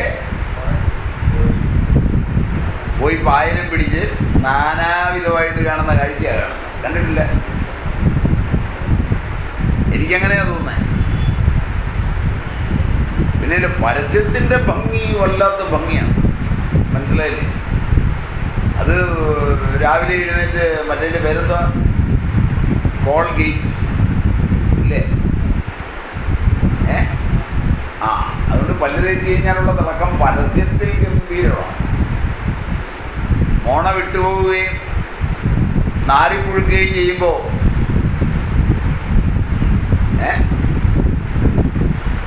പരസ്യത്തിൽ മാത്രമേ ഭംഗിയുള്ളൂ എന്നാണ് എനിക്ക് തോന്നുന്നത്.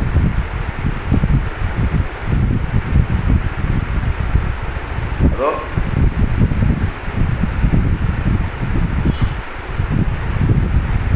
എനിക്ക് സമ്മതമാവില്ല.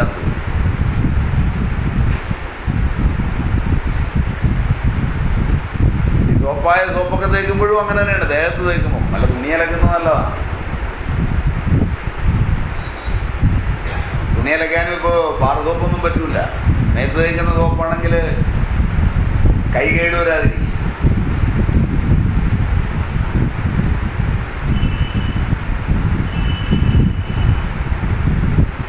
അപ്പോൾ വളരെ ഇതായി സൂര്യപ്രകാശം ഭൂമിയിൽ പതിച്ച് റിഫ്ലക്റ്റ് ചെയ്യാൻ, ഇലകളിൽ തട്ടി ഗ്രീൻ എഫക്റ്റ്. അതുകൊണ്ട് കഴിയുന്നത്ര മണ്ണും മരങ്ങളുമായിരിക്കണം പ്രകാശം വന്ന് തട്ടുമ്പോഴെന്ന് പ്രാചീനർ വിശ്വസിച്ചു. അതുകൊണ്ടാണ് അവർ മണ്ണ് ചുട്ടെടുത്ത് വീട് പണിതത്.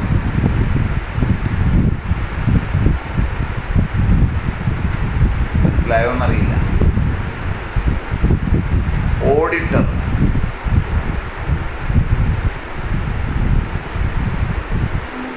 അപ്പം അത് മാറി. അതിൻ്റെ ഫലം വളരെ കൂടുതലാണ്. വീടിന് അടിച്ചിരിക്കുന്ന ചില പെയിൻ്റൊക്കെ റിഫ്ലക്റ്റ് ചെയ്ത് കണ്ണിലെങ്ങാനും തട്ടിയാൽ പോക്കാണ് ചെയ്യുന്നത്. ഒരു കോമൺ സെൻസും ഇല്ലാത്ത പെയിൻറ്റിങ്ങാണ്.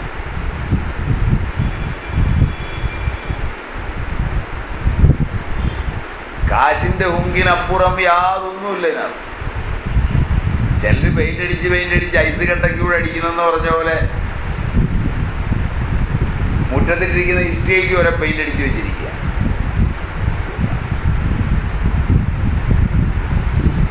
ഭിക്ഷക്കാരനൊരു ഗ്ലാസ് വെള്ളം കൊടുത്തില്ലെങ്കിലും വീട്ടിൽ വരുന്ന തന്തയ്ക്കും തള്ളയ്ക്കും കയറി കിടക്കാനൊരു ഇടം കൊടുത്തില്ലെങ്കിലും ഇഷ്ടികയ്ക്ക് പെയിൻ്റ് അടിക്കുന്നവനെ കാണുമ്പോൾ ഇവനൊക്കെ ഐസ് കട്ടയ്ക്ക് പെയിൻ്റ് അടിക്കുന്നതാണെന്ന് തോന്നിപ്പോ.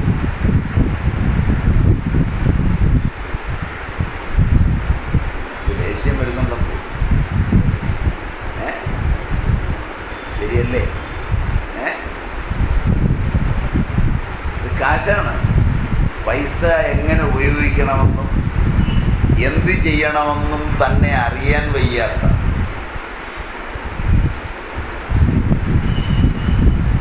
ഇത് പലപ്പോഴും സെലക്ട് ചെയ്യുന്നത് ജന്മനാ കണ്ണുപോയ പിള്ളേരാണ്. 2.5 വയസ്സിൽ കണ്ണാടി വെക്കാൻ തുടങ്ങും. Am I right? ഇവനൊരു 5-6 വയസ്സാകുമ്പോഴേക്ക് ഇവനാ തീരുമാനിക്കുന്ന വീടിന് എന്ത് ടൈല് വേണമെന്നൊക്കെ അച്ഛനോടും അമ്മയോടും പറയും.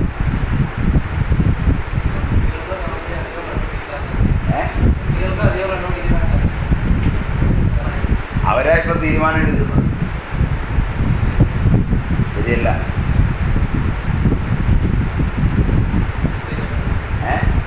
ഡിസൈനൊക്കെ അവരാ തീരുമാനിക്കുന്നത്. കമ്പ്യൂട്ടറിൽ കയറി അവരാ പറയുന്നത് ഇന്ന കോമ്പിനേഷനൊക്കെ മതി. പഴയ കാലത്ത് അടിക്കില്ലാത്ത നിറങ്ങൾ ഒരുപാടുണ്ട്. അതൊക്കെ ഇന്ന് അടിച്ചു വെച്ചിരിക്കുന്നത്.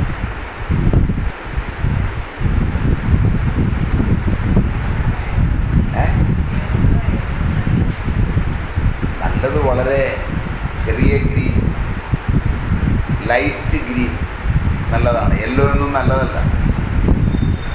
റെഡ് നല്ലതല്ല. ബ്രിക്ക് റെഡും മറ്റുമായി പഠിച്ചു വെച്ചിരിക്കുന്ന കണ്ടിട്ടില്ല. വൈറ്റ് നല്ലതാണ്. വൈറ്റ് ഒരു സംശയവും വേണ്ട. വൈറ്റ് ഏറ്റവും നല്ലതാണ്. കമ്പിക്കൊക്കെ ആണെങ്കിൽ ബ്ലാക്ക് മതിയാവും. അത് നല്ലതാണ്. നല്ല രീതിയിൽ കാണാൻ പറ്റും. സ്കൈ ബ്ലൂ ഒക്കെ നല്ല നിറങ്ങളാണ്. അതൊക്കെ വളരെ നല്ല നിറങ്ങളാണ്. അപ്പം അതൊക്കെ മേടിച്ച് അടിച്ചാൽ ഒരു കുഴപ്പമില്ല. ഇതൊന്നുമല്ല. ഇത് വലിയ കുഴപ്പം പിടിച്ച കോമ്പിനേഷൻസാണ് ഇപ്പോൾ അടിക്കുന്നത്. ചില വീടിൻ്റെ മുമ്പിൽ കൂടെ പോയി കഴിഞ്ഞാൽ കണ്ണ് പോയതായിട്ട് കൂട്ടിയാൽ മതി. അടച്ചു പിടിച്ച് പോകേണ്ടി വരും.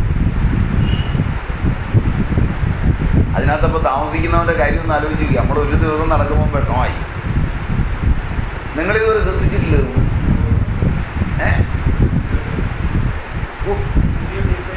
ഞാൻ ഇത്രയും വിചാരിച്ചില്ല ഗൃഹസ്ഥന്മാരാകുന്നതിൻ്റെ ഈ അർത്ഥശൂന്യത.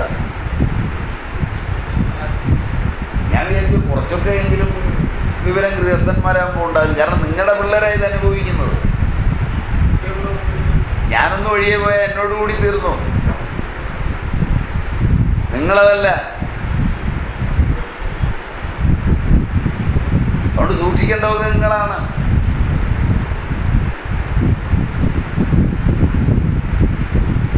അതുകൊണ്ട് നല്ലപോലെ ശ്രദ്ധിക്കണം.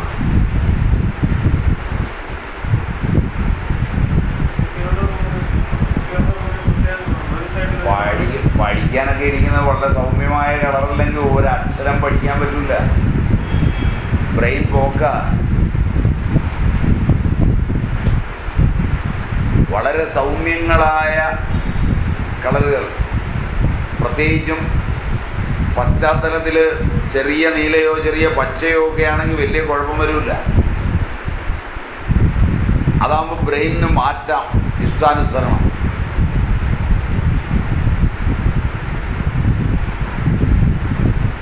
മറ്റ് കളറുകൾ ബ്രെയിനിന് മാറ്റാൻ പറ്റാത്തവയുണ്ട്. അത് നിങ്ങൾക്ക് അറിയണമെന്നുണ്ടെങ്കിൽ പച്ചയും നീലയും ഒക്കെ കളർ കണ്ടിട്ട് നിങ്ങൾ കണ്ണടച്ച് നോക്കുക, അവ മാറും ബ്രെയിനിൽ. മറ്റേനത് മാറില്ല.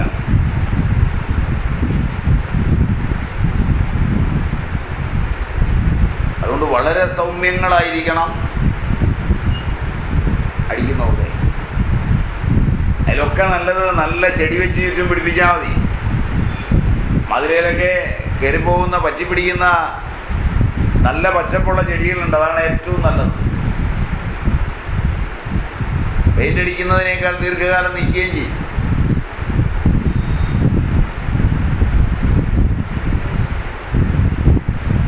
അതുകൊണ്ട് പണ്ട് വനമൊക്കെ അതുപോലെ വെച്ചു പിടിപ്പിച്ചിരുന്നു. അന്നെല്ലാം വെട്ടിത്തെളിക്കുക. അത് പറഞ്ഞപ്പോഴാണ് ഇത് പറഞ്ഞത്. നിങ്ങളിങ്ങനെ എങ്ങനെ വെട്ടിത്തെളിക്കണം എന്നാണ്.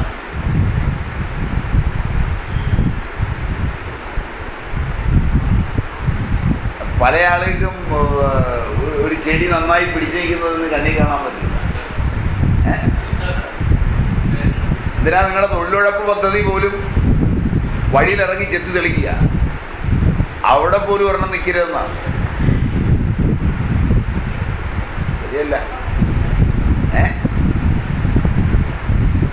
ഇന്ത്യ ഇപ്പൊ ഭരിച്ചുകൊണ്ടിരിക്കുന്ന മരുഭൂമിയിൽ നിന്ന് വന്നവരാണെന്നാണ് എനിക്ക് തോന്നുന്നത്.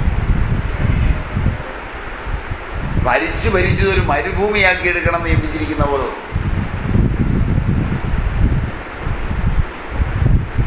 ഒട്ടകങ്ങൾ ഭരിക്കുന്ന ഇന്ത്യ എന്ന് വേണമെങ്കിൽ പറയാം. ഇവിടുത്തെ രാഷ്ട്രീയക്കാരെല്ലാം ഒരുമാതിരി ഒട്ടകം പോലായിട്ട്.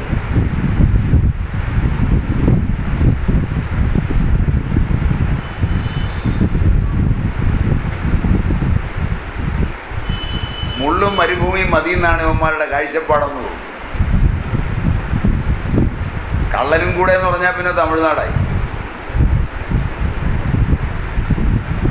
ഇല്ലേ ദേവൻ? ഇല്ലേ?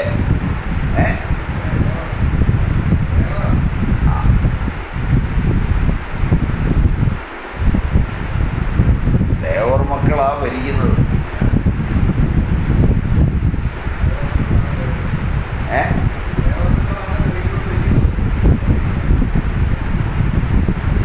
അതുകൊണ്ട് അവരറിഞ്ഞാൽ ചിലപ്പം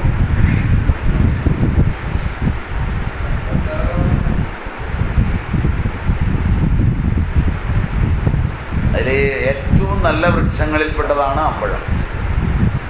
ഏലച്ചാർത്തിൻ്റെ കാര്യത്തിൽ ഇന്ത്യൻ വനങ്ങളിലും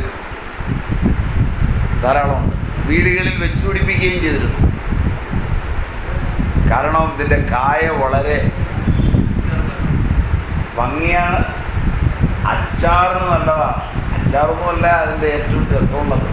ഇത് പഴുത്ത് കഴിഞ്ഞാൽ പൂളിയിടും, അകത്തുനിന്ന് ആരായിരിക്കും. അതിൽ മാംസളമായ കായുണ്ടാകുന്ന ഒരമ്പഴും മാംസള അല്ലാത്തൊരമ്പഴമുണ്ട്. അതിൽ ആ മാംസളമായ അമ്പളം പഴുത്ത് കഴിഞ്ഞാൽ അത് പൂളിയെടുത്തിട്ട് ശർക്കരപ്പാനിയിൽ വരട്ടിയിടും. സുക്കാറൊട്ടി തിന്നാൻ അതിനേക്കാൾ സ്വാദിഷ്ടമായ ഒരു സാധനം ഉണ്ടാവും. സാധാരണഗതിയിൽ വടക്കു ഭാഗത്താണ് ഉത്തമമായിട്ട് പറയുന്നത്. വീടിൻ്റെ കുഴപ്പമില്ല, ഉള്ളത് വെട്ടിക്കളയണ്ട. ഇനി ഏത് ഭാഗത്തായാലും ഉള്ളത് വേണ്ട, വെട്ടാൻ വേണ്ടി ചോദിക്കണ്ട. ഏത് ഭാഗത്താണെങ്കിലും ഒരെണ്ണം അവിടെ നിൽക്കട്ടെ. എന്തൊരു കുളിർമയാണ്.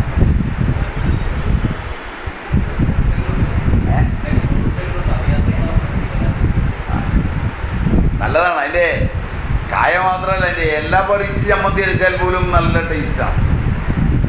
വെറുതെ ഉപ്പ് കൂട്ടി തിന്നാൻ നല്ലതാണ് വേനൽക്കാലത്ത്. തളിരായിട്ടുള്ളതിൻ്റെ ഇലയുടെ തണ്ടുണ്ട്, അതൊടിച്ച് ചവച്ച് നിന്നാൽ പോലും രസമുള്ളതാണ്. അമ്പഴത്തിൻ്റെ ചമ്മന്തിയും കിച്ചടിയൊന്നും കൂട്ടിയിട്ടുണ്ടാവില്ല. അമ്പഴത്തിൻ്റെ ഇല കിച്ചടി വെക്കും. അമ്പഴത്തിൻ്റെ ഇല ചമ്മന്തി അരച്ച് കടുക് കുറക്കും, ഒരല്പം കടുകും കൂടെ ചേർത്തരച്ച്, അതാ കിച്ചടി എന്ന് പറഞ്ഞാൽ അല്പം മോര് ഒഴിക്കും. ഒരു 24 അരിയുടെ ചോറുണ്ണാൻ അത് മതിയാവും. അതുകൊണ്ട് വളരെ രസകരമായൊരു മരമാണ്. കേരളം, ബംഗാൾ, ആസാം, ആൻഡമാൻസ് ഇവിടങ്ങളിൽ ഇലപൊഴിക്കുന്ന കാടുകളിൽ ഈ മരം ധാരാളമുണ്ട്. ഇതിൻ്റെ പത്രകം ഫലഭൂയിഷ്ടമായ മണ്ണിലാണെങ്കിൽ വളരെ വിസ്താരമുള്ളതും വരണ്ട മണ്ണിലാണെങ്കിൽ വിസ്താരം കുറഞ്ഞതുമായിരിക്കും. അതുകൊണ്ട് നിൽക്കുന്ന വളക്കൂറുള്ള മണ്ണാണെങ്കിൽ ഇലയ്ക്ക് വലിയ വിസ്താരമുണ്ട്. മരത്തൊലി ചാരനിറത്തിൽ മിനുസമുള്ളതാണ്. 1 ഇഞ്ചിലധികം കട്ടിയുണ്ട് തൊലിക്ക്. മരത്തിന് കാതലില്ലാത്ത മരമാണ്. അതുകൊണ്ട് വീടിനോട് ചേർന്ന് ഒരുപാട് ഉയരത്തിൽ വളരാൻ വിടരുത്. ഓരോ തണ്ടിലും 5 മുതൽ 11 വരെ പത്രകങ്ങളുണ്ട്. ഇലകൾ മിനുസമുള്ളതാണ്. ഇലകളുടെ മുകൾ ഭാഗം പച്ച നിറവും അടിഭാഗം ചാരനിറത്തിലുമുള്ളതാണ്. ഇലകളുടെ സിരകളെല്ലാം ഉന്തി നിൽക്കുന്നവയാണ്. ഇലകളുടെ ആകൃതി ഏതാണ്ട് മത്സ്യത്തിൻ്റെ ആകൃതിയോട് സാദൃശ്യമുള്ളതാണ്. അമ്പഴം ഇല പൊഴിക്കുന്ന മരമാണ്. അതുകൊണ്ട് ഇല പൊഴിച്ച് നിൽക്കുമ്പോഴാണ് പൂക്കുന്നത്. കണ്ടിട്ടുണ്ടാവും. പൂവും കാണാൻ നല്ല ഭംഗിയാണ്. കൊലയായിട്ട് അറ്റത്തിങ്ങനെ പൂത്തു നിൽക്കുന്നത് കാണാൻ വളരെ ഭംഗിയുള്ളതാണ്. പൂവും ചമ്മന്തി അരയ്ക്കാവുന്നതാണ്. പുളിയുള്ളതുകൊണ്ട് അച്ചാറിടാനും ഉപയോഗിക്കും. പൂവ്, ഇല, തണ്ട്, കായ് ഇത്രയും അരിഞ്ഞ അച്ചാറിടും പഴയ ആള്.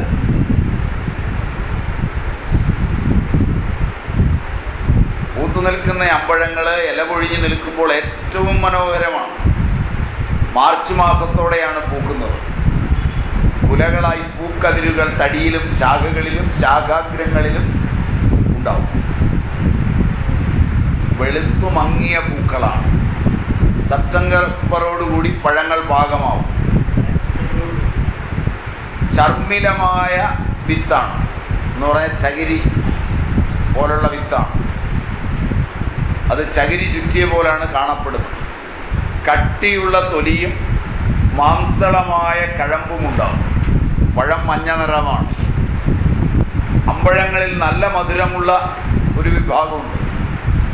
അതിനെ മധുരമ്പഴം എന്നാണ് പറയുന്നത്. കാട്ടമ്പഴവും നാട്ടമ്പഴവും 2 വെറൈറ്റിയുണ്ട്. അമ്പഴത്തിൻ്റെ വേര്, തൊലി, ഇല, കായ് ഇവയെല്ലാം ഉപയുക്തമാണ്. അമ്പഴങ്ങ പച്ചയ്ക്ക് പുളിക്കും. ചെറിയ ചവർപ്പുണ്ടാവും. ചെറുതായ കുരുവും രൂക്ഷവും ഉഷ്ണവീര്യമുള്ളതുമാണ്. വിഭാഗത്തിൽ പുളിയാണ്. പഴം മധുരവും ചവർപ്പും കുരുവും സ്നിഗ്ധവും ശീതവീര്യവുമാണ്. വിഭാഗത്തിൽ മധുരമാണ്. അമ്പഴങ്ങ വീടുകളിൽ ധാരാളം ഉണ്ടായിരുന്ന കാലങ്ങളിൽ വന്ധ്യത കുറവാണ്.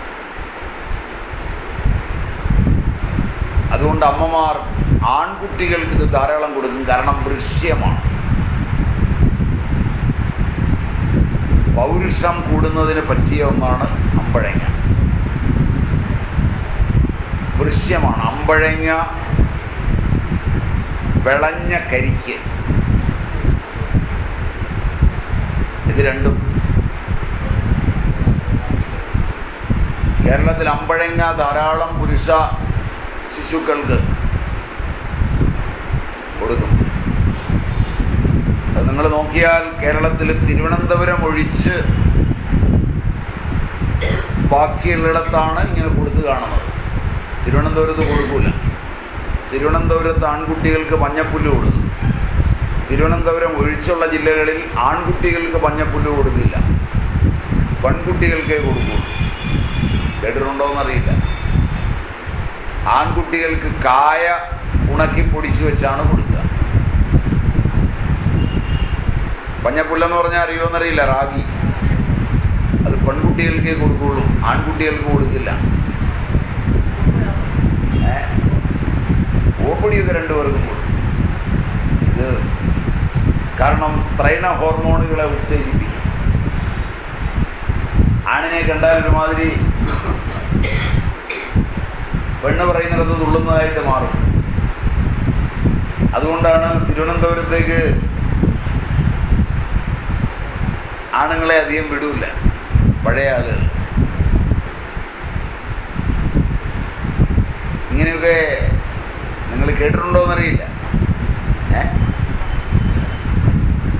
കേട്ടിട്ടില്ല.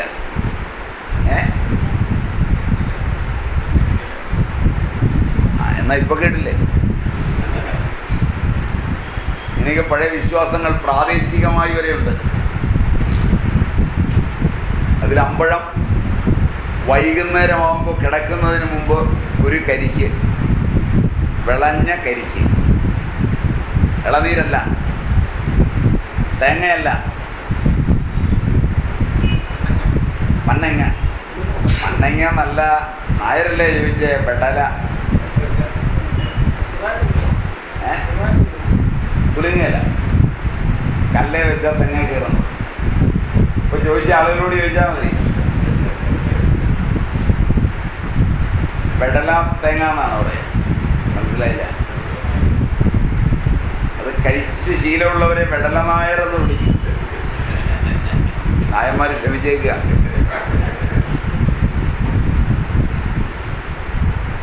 കാരണം ഈ സംബന്ധത്തിന് പോകാൻ ഇത് വളരെ പ്രചുര പ്രചാരത്തിലുള്ളതാണ്. കാരണം വൃശ്യമാണ്. പ്രകൃതിയിൽ നിന്ന് അവർ കണ്ടെത്തിയിട്ടുള്ള സാധനങ്ങളും അതിൻ്റെ ഉപയോഗക്രമങ്ങളും എത്രയായിരുന്നു ആലോചിച്ചോ? അതിൽപ്പെട്ടതാണ് അമ്പഴം. അമ്പഴം വൃശ്യമാണ്, ദീപനമാണ്, അഗ്നിദീപ്തി ഉണ്ടാക്കും, നല്ല ദഹനം ഉണ്ടാക്കും. അതുകൊണ്ട് എപ്പോഴെങ്കിലും അരുചി, ദഹനക്കുറവൊക്കെ വന്നാൽ അമ്പഴം കഴിച്ചാൽ, അതാണ് തീരെ വിശപ്പില്ലാത്ത കുഞ്ഞുങ്ങളും മറ്റും അമ്പഴത്തിൻ്റെ അച്ചാറ് ചേർത്ത് ചോറും കൊടുത്താൽ ഓരോ ദിവസവും അമ്പഴങ്ങയുടെ അച്ചാറ് കൂട്ടിയാൽ കുറച്ച് കഴിയുമ്പോഴത്തേക്കും അവൻ്റെ തീറ്റ വളരെ കൂടുതലാവും. അത് അമ്മമാർക്ക് ഇങ്ങനത്തെ ചില പ്രയോഗങ്ങൾ അറിയാം. അവർ ചെയ്യുന്നത് ചപ്പാത്തി ഉണ്ടാക്കുമ്പോൾ ഞാൻ മുമ്പ് പറഞ്ഞ പോലെ ഈ അമ്പഴത്തിൻ്റെ പഴം നല്ല ശർക്കരയിലോ പഞ്ചസാരയിലോ കോരി ഒഴിക്കാവുന്ന തരത്തിൽ പാവ് കാച്ചുക എന്ന് പറയും. കേട്ടിട്ടുണ്ടാവും? അങ്ങനെ ഉണ്ടാക്കി വെക്കും. അപ്പോൾ അതിനൊരു പുളിയും മധുരവും ഒക്കെ ചേർന്നൊരു സ്വാദുണ്ടാവും. അതിലല്പം ജീരകമോ ചുക്കോ കൂടെ പൊടിച്ചിട്ടാൽ അപൂർവമായ സ്വാദുണ്ടാവും. ചില അമ്മമാർ അല്പം കൂടെ കൂടിയ പാർട്ടികൾ നല്ല തേങ്ങ ചിരകിയെടുത്തൊന്ന് വറക്കും ചെറുതായിട്ട്, എന്നിട്ട് അതിലിട്ട് ഇളക്കിയെടുക്കും. എന്നിട്ട് ചപ്പാത്തി തിന്നും. ഈ ചപ്പാത്തി കൊടുക്കുമ്പോൾ, പിള്ളേർക്ക് കൊടുക്കുമ്പോൾ ആദ്യം കനം കുറച്ച് ഒരെണ്ണം കൊടുക്കും. ഓരോ ദിവസവും അതിൻ്റെ കനം കൂട്ടി കൊടുക്കും മെല്ലെ.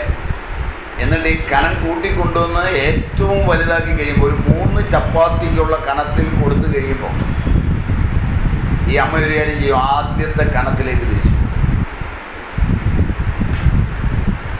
അപ്പോൾ ഒരു വയറ് നിറയില്ല, അപ്പോൾ 2. മനസ്സിലായില്ല? ഈ 2 കനം കൂട്ടി. അങ്ങനെ ഈ ഒന്നും കഴിക്കാത്ത കുഞ്ഞ് ഈ അമ്മയുടെ കരവിരുതിൽ ഒരു 10 ചപ്പാത്തി അടിക്കുന്നവനെ. അപ്പോൾ ഇവൻ്റെ ആഹാരത്തെക്കുറിച്ചൊക്കെ പൊങ്ങച്ചമൊക്കെ പറഞ്ഞ് ഞാൻ അല്പേ കഴിക്കുകയുള്ളൂ, നിങ്ങളൊക്കെ എത്രയാ തിന്നുന്ന കന്നുകാലികളെ പോലെ എന്നൊക്കെ പറയുന്ന ഇവനെ നല്ല പരുവത്തിലൊരു 10 എണ്ണത്തിൽ എത്തിച്ചു കഴിഞ്ഞ് ആളുകളുടെ മുമ്പിൽ ഒരു ദിവസം വെച്ച് ഇതങ്ങ് വിളമ്പി കൊടുത്തു കഴിയുമ്പോൾ ബാക്കിയുള്ളവരെയൊക്കെ വെട്ടുന്നത് ഇവനായിരിക്കും. ഇതൊക്കെ മാതൃത്വത്തിനെ അറിയുള്ളൂ, നിങ്ങൾക്കറിയില്ല പെണ്ണുങ്ങൾക്ക്. പറഞ്ഞാൽ മനസ്സിലായോന്നറിയില്ല. ഇതൊക്കെ നല്ല തള്ളയ്ക്ക് പിറന്നുകൊണ്ടും നല്ല തള്ളയുടെ കൂടെ ജീവിച്ചുകൊണ്ടും കിട്ടിയതാ, അല്ലാതെ യൂണിവേഴ്സിറ്റിയിൽ നിന്ന് പഠിച്ചതല്ല. കാരണം യൂണിവേഴ്സിറ്റിയിൽ കാറ്ററിങ് പഠിക്കാൻ പോയാലോ ഹോട്ടലിംഗ് പഠിക്കാൻ പോയാലോ ഹോം സയൻസ് പഠിക്കാൻ പോയാലോ ഒന്നും ഇത് കിട്ടുകയില്ല. ഇതിനൊരു വഴിയേ ഉള്ളൂ, കുടുംബത്തിൽ പിറക്കണം.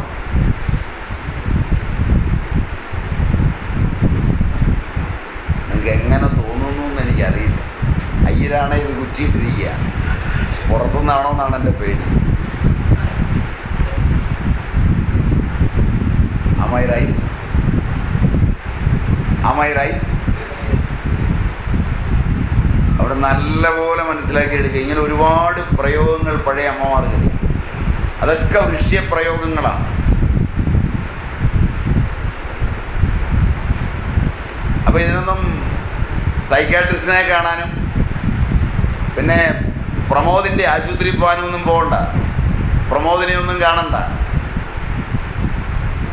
കാട്ടിലെ തിരിഞ്ഞിരിക്കുകയും വേണ്ട. ഇതിനൊക്കെ നല്ല ഭക്ഷണം നല്ല രീതിയിൽ ഉണ്ടാക്കി കഴിച്ചാൽ മതി.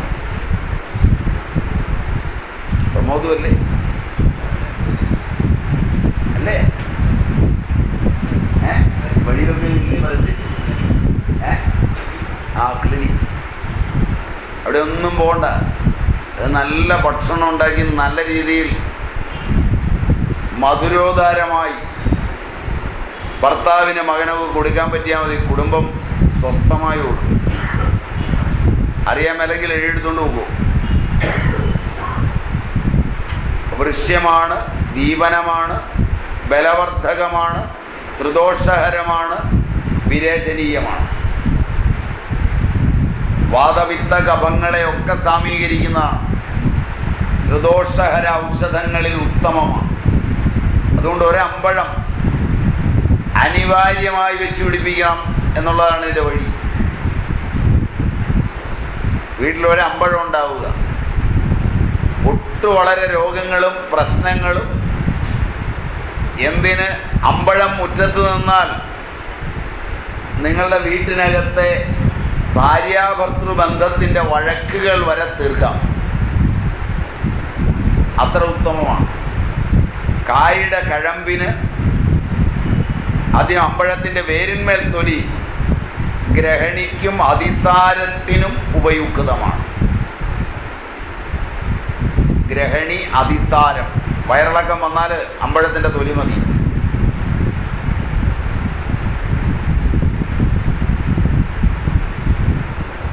തളിരില ദഹനം കൂട്ടും, അഗ്നിയെ വർദ്ധിപ്പിക്കും, വാതപിത്തങ്ങളെ ഹരിക്കും.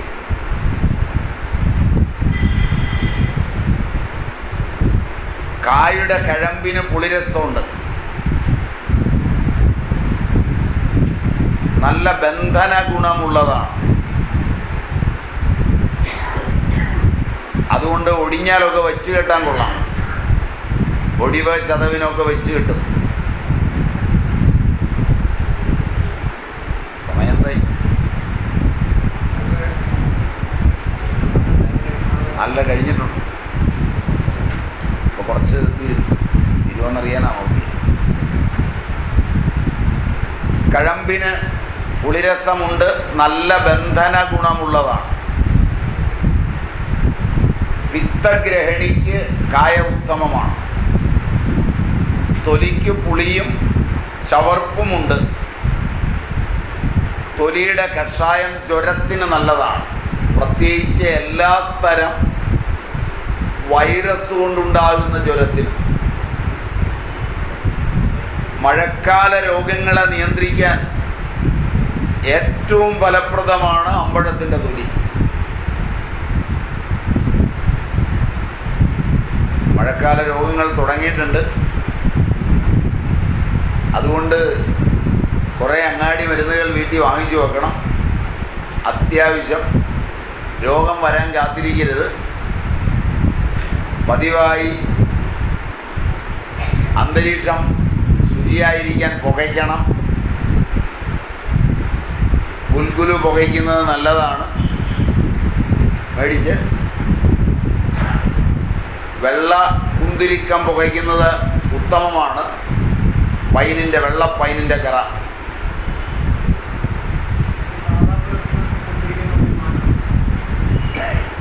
അത് സാമ്പ്രാണി എന്ന് പറഞ്ഞൊരു വകുപ്പാണ്. അതും നല്ലതാണ്.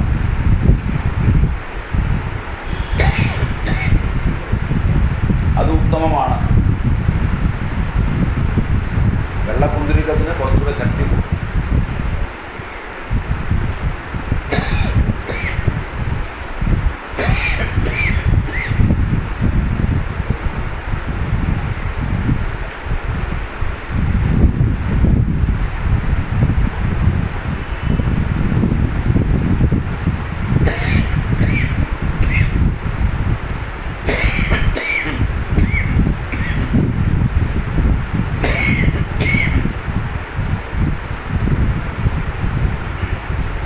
കൊട്ടം നല്ലതാണ്. ഇതൊക്കെ പുകയ്ക്കാനാണ് ഏറ്റവും നല്ലത്. ചെറുകടലാടി കഴിക്കാൻ ചെറുകടലാടി നല്ലതാണ്. പാണലിൻ്റെ ഇല പിഴിഞ്ഞ നീര് മഴ തുടങ്ങിയാൽ ഉടനെ കഴിച്ചാൽ എല്ലാത്തരം മഴക്കാല രോഗങ്ങളും പോകും. പാണൽ, പാഞ്ചി, മാണ,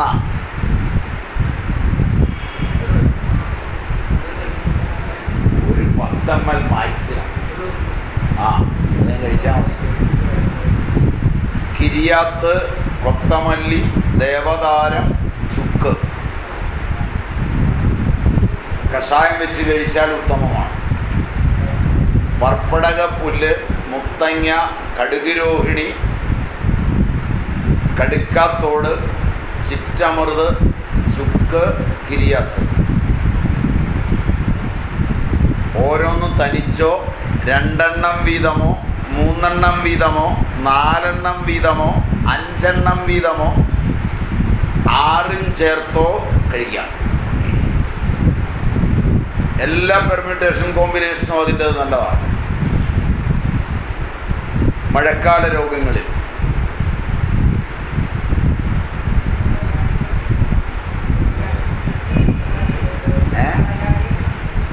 കടലാടി അരച്ച് കഴിച്ചാൽ വെള്ളം ചൂടാക്കിയേ കുടിക്കാവൂ. പ്രത്യേകിച്ച് എറണാകുളം ജില്ലയിൽ തിളപ്പിക്കാതെ കുടിക്കരുത്.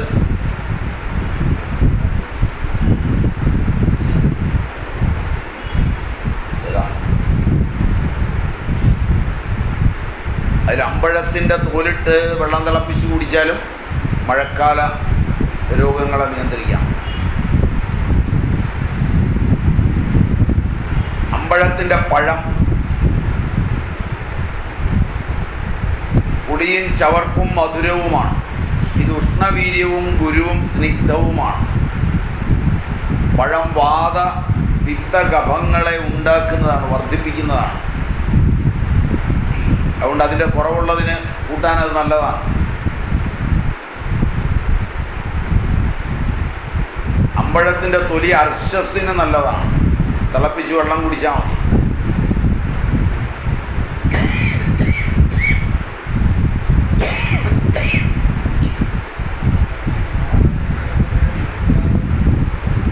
എന്ന് പറഞ്ഞാൽ നിങ്ങളിലെ ദോഷങ്ങളെ കുറഞ്ഞിരിക്കുമ്പോൾ വർദ്ധിപ്പിച്ചു തരുന്നതാണ്. അതുകൊണ്ടത് കഴിച്ചാൽ സമീകരിക്കും. അതുകൊണ്ടാണ് ത്രിദോഷഹരം എന്ന് പറഞ്ഞത്.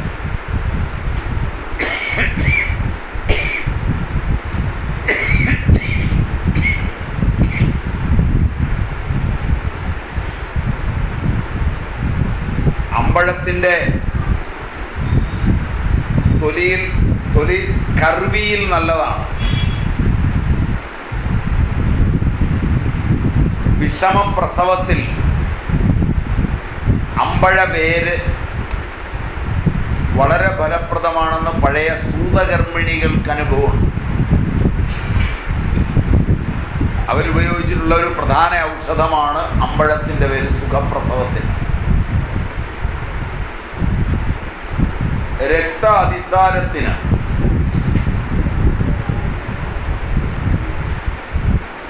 രക്തം വയറ്റിൽ നിന്ന് പോകുന്നതിന് വേര് കൊള്ളാം. ചെവിവേദനയ്ക്ക് ഇലയും കായും നല്ലതാണ്.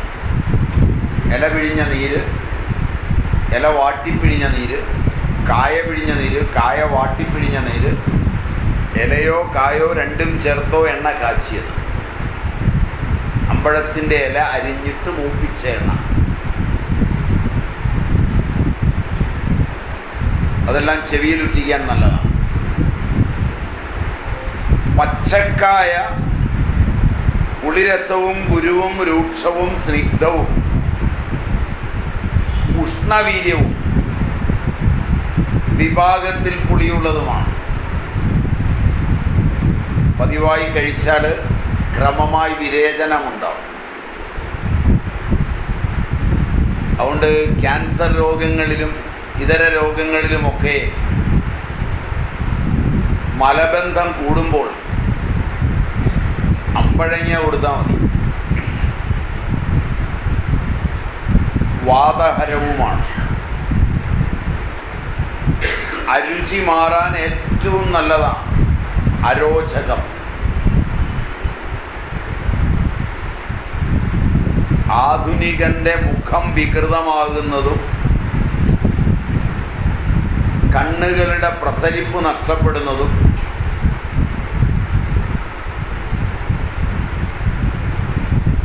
ചൊടിയിൽ നിന്ന് മധുരമല്ലാത്ത ഭാഷണം വരുന്നതും അരോചകം കൂടിയിട്ടാണ്.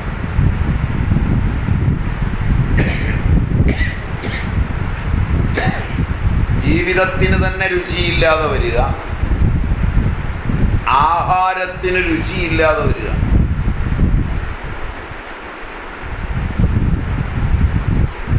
രുചി നഷ്ടപ്പെടാവുന്ന ആഹാരം കഴിച്ച്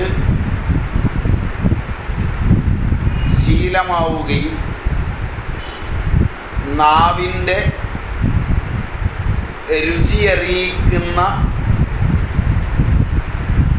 ഘട്ടങ്ങൾ നശിപ്പിക്കപ്പെടുകയും ചെയ്യുന്നതാണ് ഇന്ന് അടുക്കള.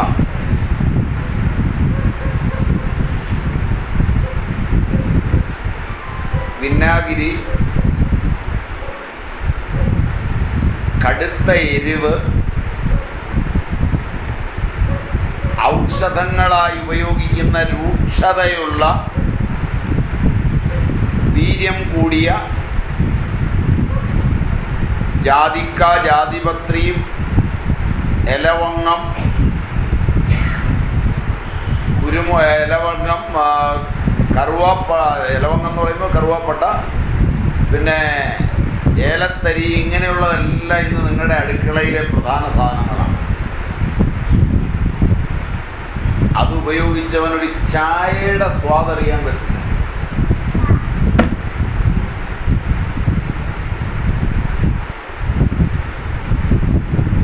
ഒന്നാമത് രാവിലെ ഏറ്റ്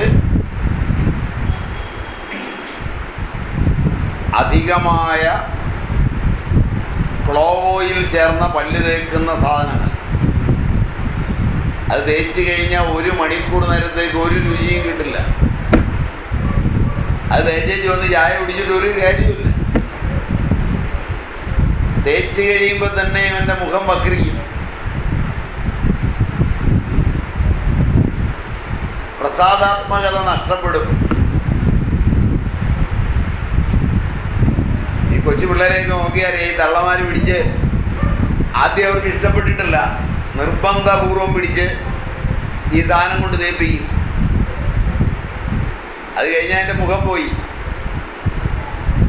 അത് കഴിഞ്ഞ് പിന്നെ ഇതൊരു ശീലം എന്നുള്ള നിലയിൽ ഇങ്ങനെ തുടരുകയാണ്. ഇഷ്ടമല്ലാത്ത പട്ടയടിച്ച് ശീലിക്കുന്ന പോലെ.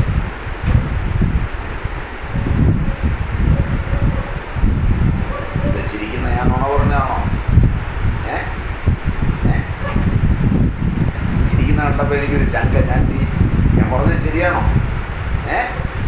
ഏതെങ്കിലും കൊച്ചു നിങ്ങളെ ആധുനിക ഈ ബ്രഷും സാധനവും ഇട്ട് പല്ല് തേക്കാൻ ഇഷ്ടപ്പെടുന്നില്ല. തള്ള പിടിച്ച് പുറകിലോട്ട് പിടിച്ചിട്ട് ഒരേ അങ്ങോട്ട് ഉരച്ച് കഴിയുമ്പോഴേക്ക് മിക്കവാറും ഇതിൻ്റെ രുചി മുഴുവൻ നഷ്ടം. തള്ളയുടെയും നന്ദയുടെയും രുചിയെ പോയി ജീവിതത്തിൽ. പിന്നെ ഇതിനെ അങ്ങനെ തന്നെ ആക്കിയെടുക്കണം എന്നാണ്.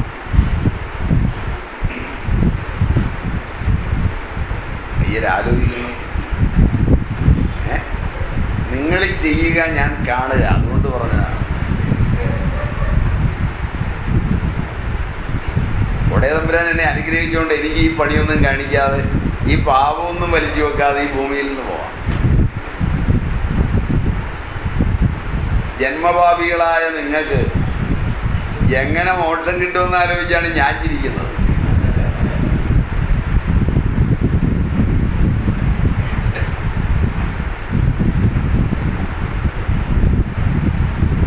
വല്ലാത്തൊരു ചിരി. ഞാൻ പറഞ്ഞ നുണയാണോ? ആലോചിച്ച് ചിരിക്കുന്ന പോലെ. സത്യമുണ്ടോ? ഉണ്ട്. ഇത് കഴിഞ്ഞാലാണ് വളരെ ചൂടുള്ള ആഹാരം. അതും നൊടിയൂളുകളെ കളയും.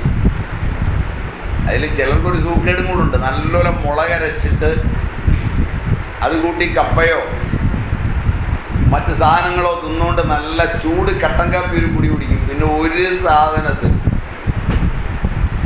അവൻ്റെ നാവയിലിട്ട രുചി വരികയില്ല. മണ്ണരച്ചു കൊടുത്താലും തിന്നോളൂ.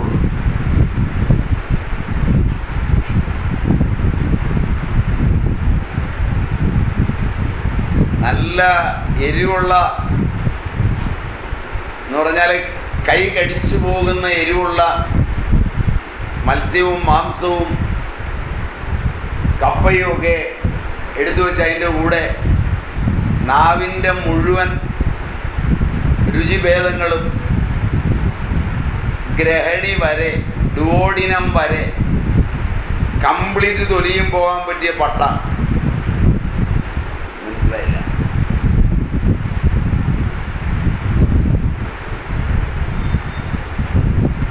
അങ്ങനല്ലേ പറയട്ടാ. ഇവൻ ചെല്ലും പോലെ അങ്ങ് ചെലുത്തിയാൽ ഇവന് പിന്നെ രുചിയില്ല, ജീവിതവും ഇല്ല, തനി അരോചകം. തൊലിയൊക്കെ കറുത്ത് വികൃതമായ മുഖത്തോടെ പ്രസാദാത്മകത മുഴുവൻ നഷ്ടപ്പെട്ട് വല്ലാത്ത ജീവിതമായിരിക്കും.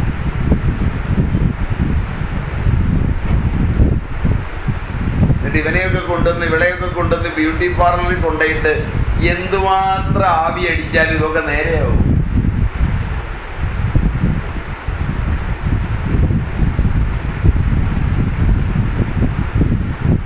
അതുകൊണ്ട് ആദ്യം രുചി അറിയണം.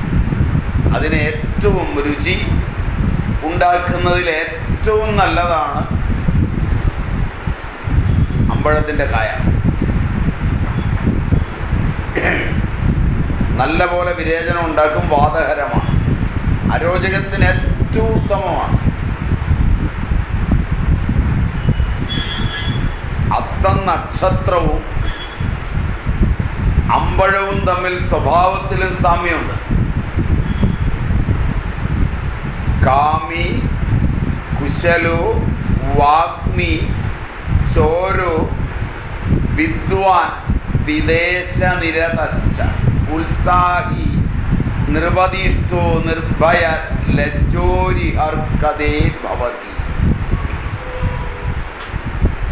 കാമം, കൗശലം, വാക്സാമർഥ്യം, കളവ്, പാണ്ഡിത്യം, വിദേശനിരതത്വം, ഉത്സാഹം, രാജപ്രിയത്വം, ഇതൊക്കെ ഈ നാളുള്ളവൻ്റെ ഗുണമാണ്.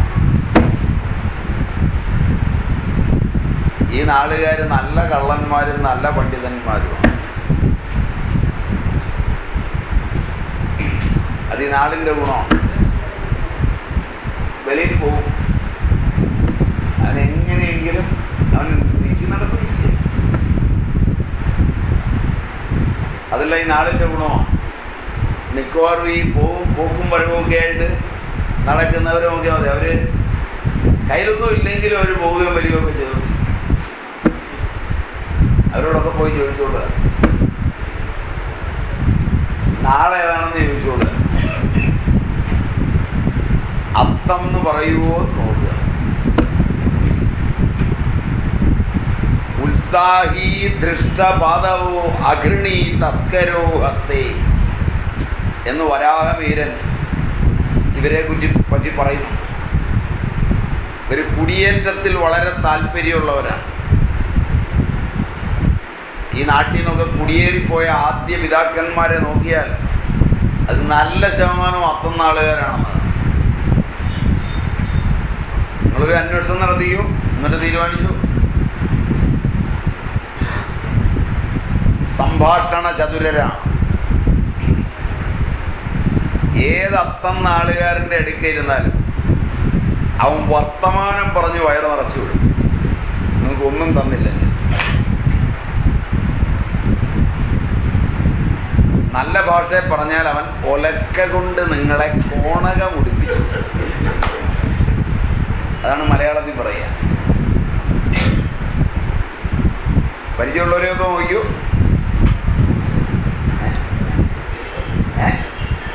നിങ്ങളുടെ മിനിമം പരിചയത്തിലെ അത്തം നാളുകാരെ നോക്കൂ. കൂടെ വന്നിട്ടുണ്ടെ പറയരുത്.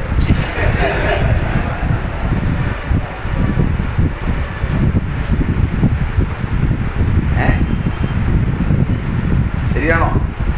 ഇന്ന് ഏതാണ്ടൊന്ന് ഓർത്ത് നോക്കിയാൽ മതി. അവരുടെ അടുക്ക് ഒരു പണിയും പറ്റില്ല.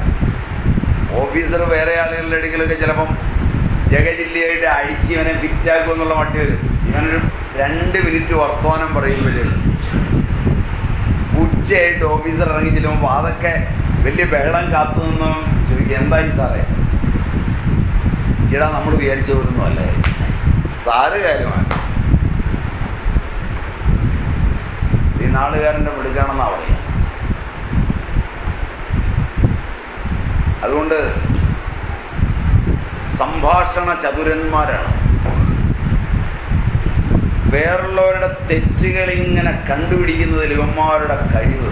അത്തമാണോ അവൻ നിങ്ങൾ എത്ര നന്നായിരുന്നാലും നിങ്ങളുടെ ഒരു തെറ്റവും കണ്ടു.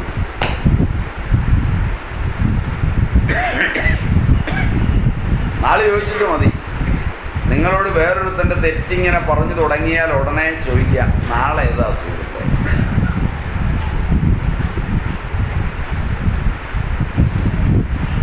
എങ്ങനെയുണ്ടോ? ഓർമ്മ വരുന്നുണ്ടോ? ഒരു നാളെങ്കിലും, ഒരുത്തൻ്റെ എങ്കിലും ഇല്ല.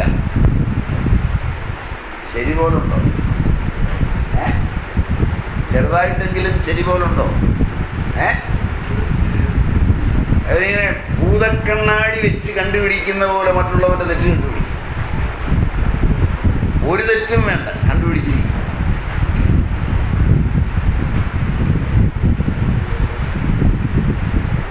മിക്കവാറും അത്തമാണോ നാള് അവന് ലഹരിയിൽ താല്പര്യമുണ്ടോ? ഒന്ന് കിറുങ്ങാതെ നടക്കുന്ന അത്തക്കാരൻ കുറവായിരിക്കും.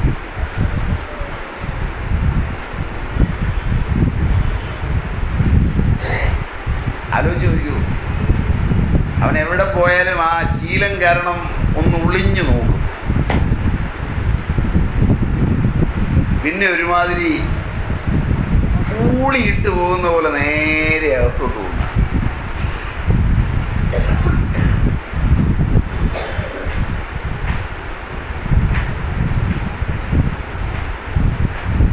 പൊതുവെ വരാഹമീരനും മറ്റും സ്ത്രീകൾക്ക് ഈ നാൾ ഉത്തമമാണെന്ന അഭിപ്രായം. അത്തം നാളിൻ്റെ വൃക്ഷമായ അമ്പഴം പണ്ട് കാലങ്ങളിൽ ഗർഭിണികൾ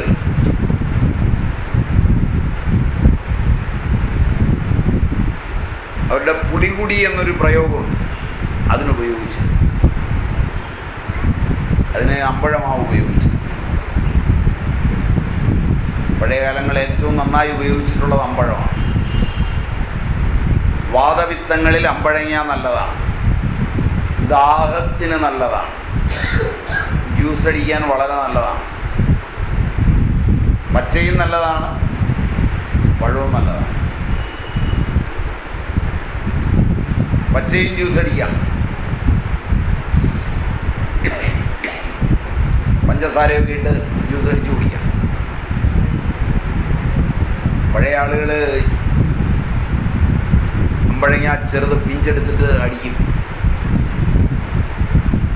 പണിക്കൊക്കെ പോകുമ്പോൾ, പറമ്പിലേക്ക് പണിക്ക് പോകുമ്പോൾ ഇതും തേങ്ങയും കൂടെ നന്നായി അരച്ചിട്ട് നല്ല കഞ്ഞിവെള്ളത്തിൽ കലക്കി കൊണ്ടുപോകും.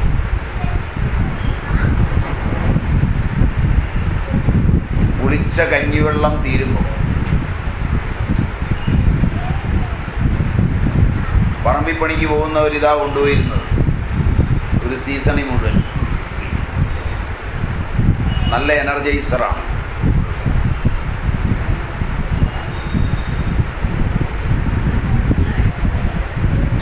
ദാഹം മാറുകയും ചെയ്യും. ചെവി പഴുത്തു പൊട്ടുന്നതിന്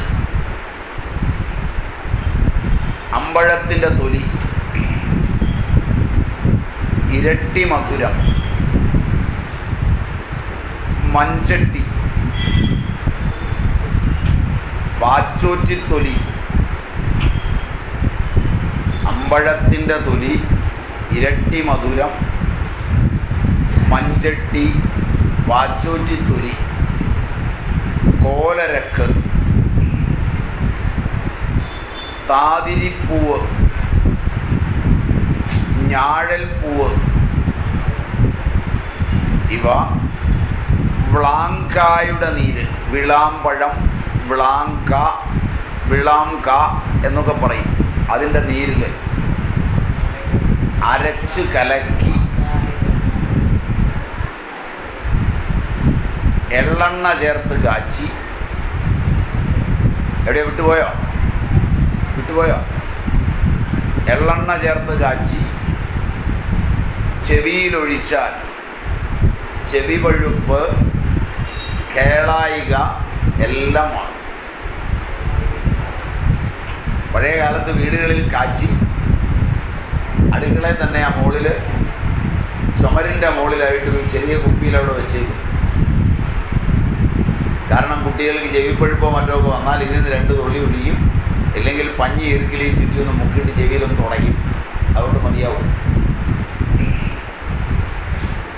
വലിയ ചിലവൊന്നുമില്ല. ഇതിപ്പോൾ നേരെ കൊണ്ടുപോകും, ജന്മാനത്തിന് തുള വീണമെന്ന് പറയും, ഈ ചെവി ഓപ്പറേറ്റ് ചെയ്യണമെന്ന് പറയും. ഓപ്പറേറ്റ് ചെയ്യുമ്പോൾ അത് കേൾക്കാതെ വരുമ്പോൾ പറയും അപ്പുറത്തെ ചെവിക്കാനൊന്നും തകരാറ്, അത് ഇങ്ങോട്ട് മാറിയതാണ്, അതുകൂടെ ചെയ്യണമെന്ന് പറയും. അതുകൂടെ ചെയ്യും. അത് കഴിഞ്ഞ് പുതിയ ഉപകരണമൊക്കെ വെച്ചാലേ ഇനി ചെവി കേൾക്കുള്ളൂ എന്ന് പറയും. അങ്ങനെ പിള്ളേരെ പൊട്ടന്മാരാക്കി എടുക്കുന്നത് തള്ളമാർക്കൊരു ഉത്സാഹ കാലമാണ്.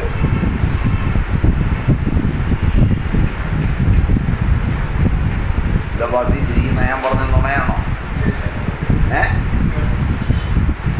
ശാസ്ത്ര പുരോഗതിയുടെ ദിനങ്ങളിൽ ഇങ്ങനെയൊക്കെയാണ്.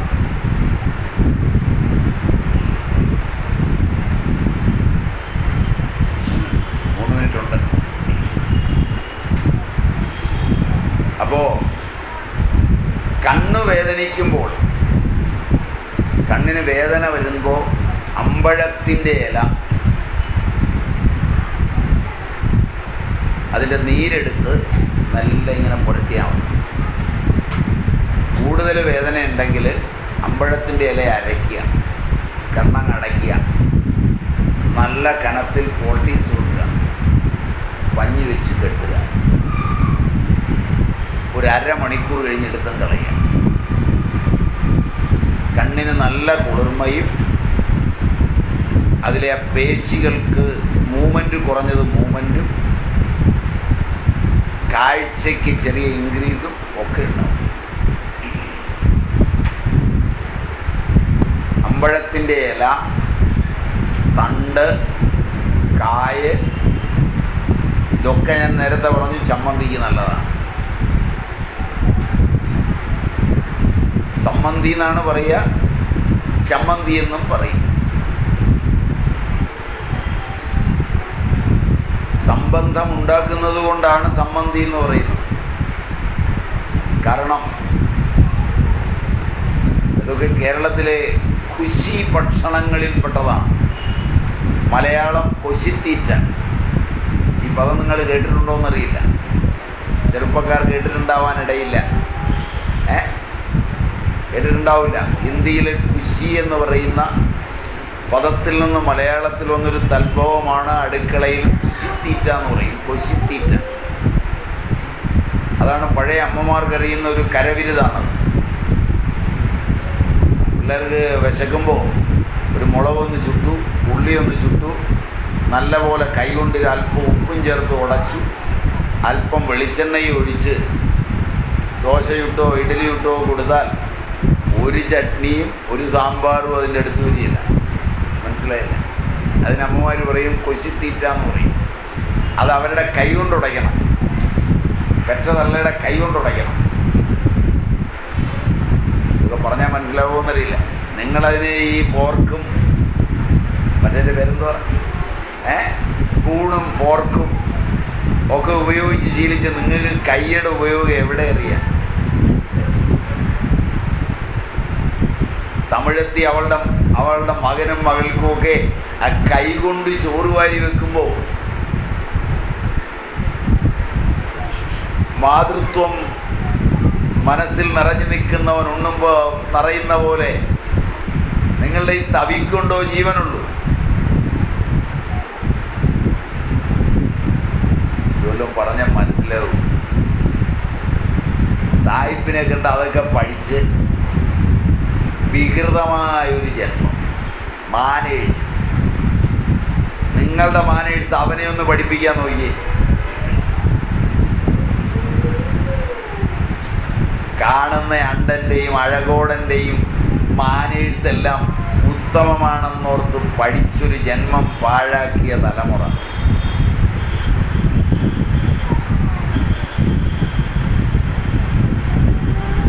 എന്നിട്ട് ആരോഗ്യമുണ്ടോ? ജീവിതമുണ്ടോ? സ്നേഹമുണ്ടോ? കുടുംബമുണ്ടോ? കൂട്ടായ്മയുണ്ടോ? എങ്കിലും അപ്രീഷിയേറ്റ് ചെയ്യരുത്.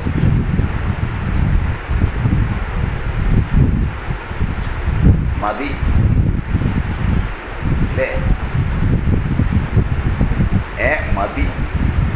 ഒരേ ഇന്ന് മതി. ഇപ്പൊ തന്നെ ഒരുമാതിരി ഭാരമായി, ഒരു പരുവായി. ഞാൻ ഇത്രയൊക്കെ പറഞ്ഞിട്ട് നിങ്ങൾ മുടങ്ങാതെ വരുന്നു. അതാണ് എൻ്റെ സങ്കടം.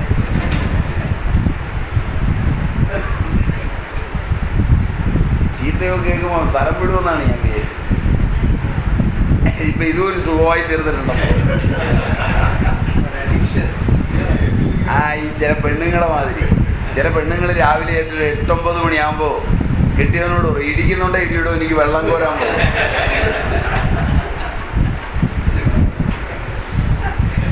കുറേ നേരമായി ഞാൻ നോക്കിയിരിക്കുന്നു. നേരം പോകുന്നു, വെള്ളം കോരാൻ പോകണം, ഇടിക്കുന്നുണ്ടോ താൻ ഇടിയിടുമെന്ന്. ബാക്കി നമുക്ക് നാളെ കാണാം. നാരായണം നമസ്കൃത്യ നരം ദൈവ നരോത്തമം ദേവീം സരസ്വതി തതോ ജയമുദിരേ ഹരി ഓം.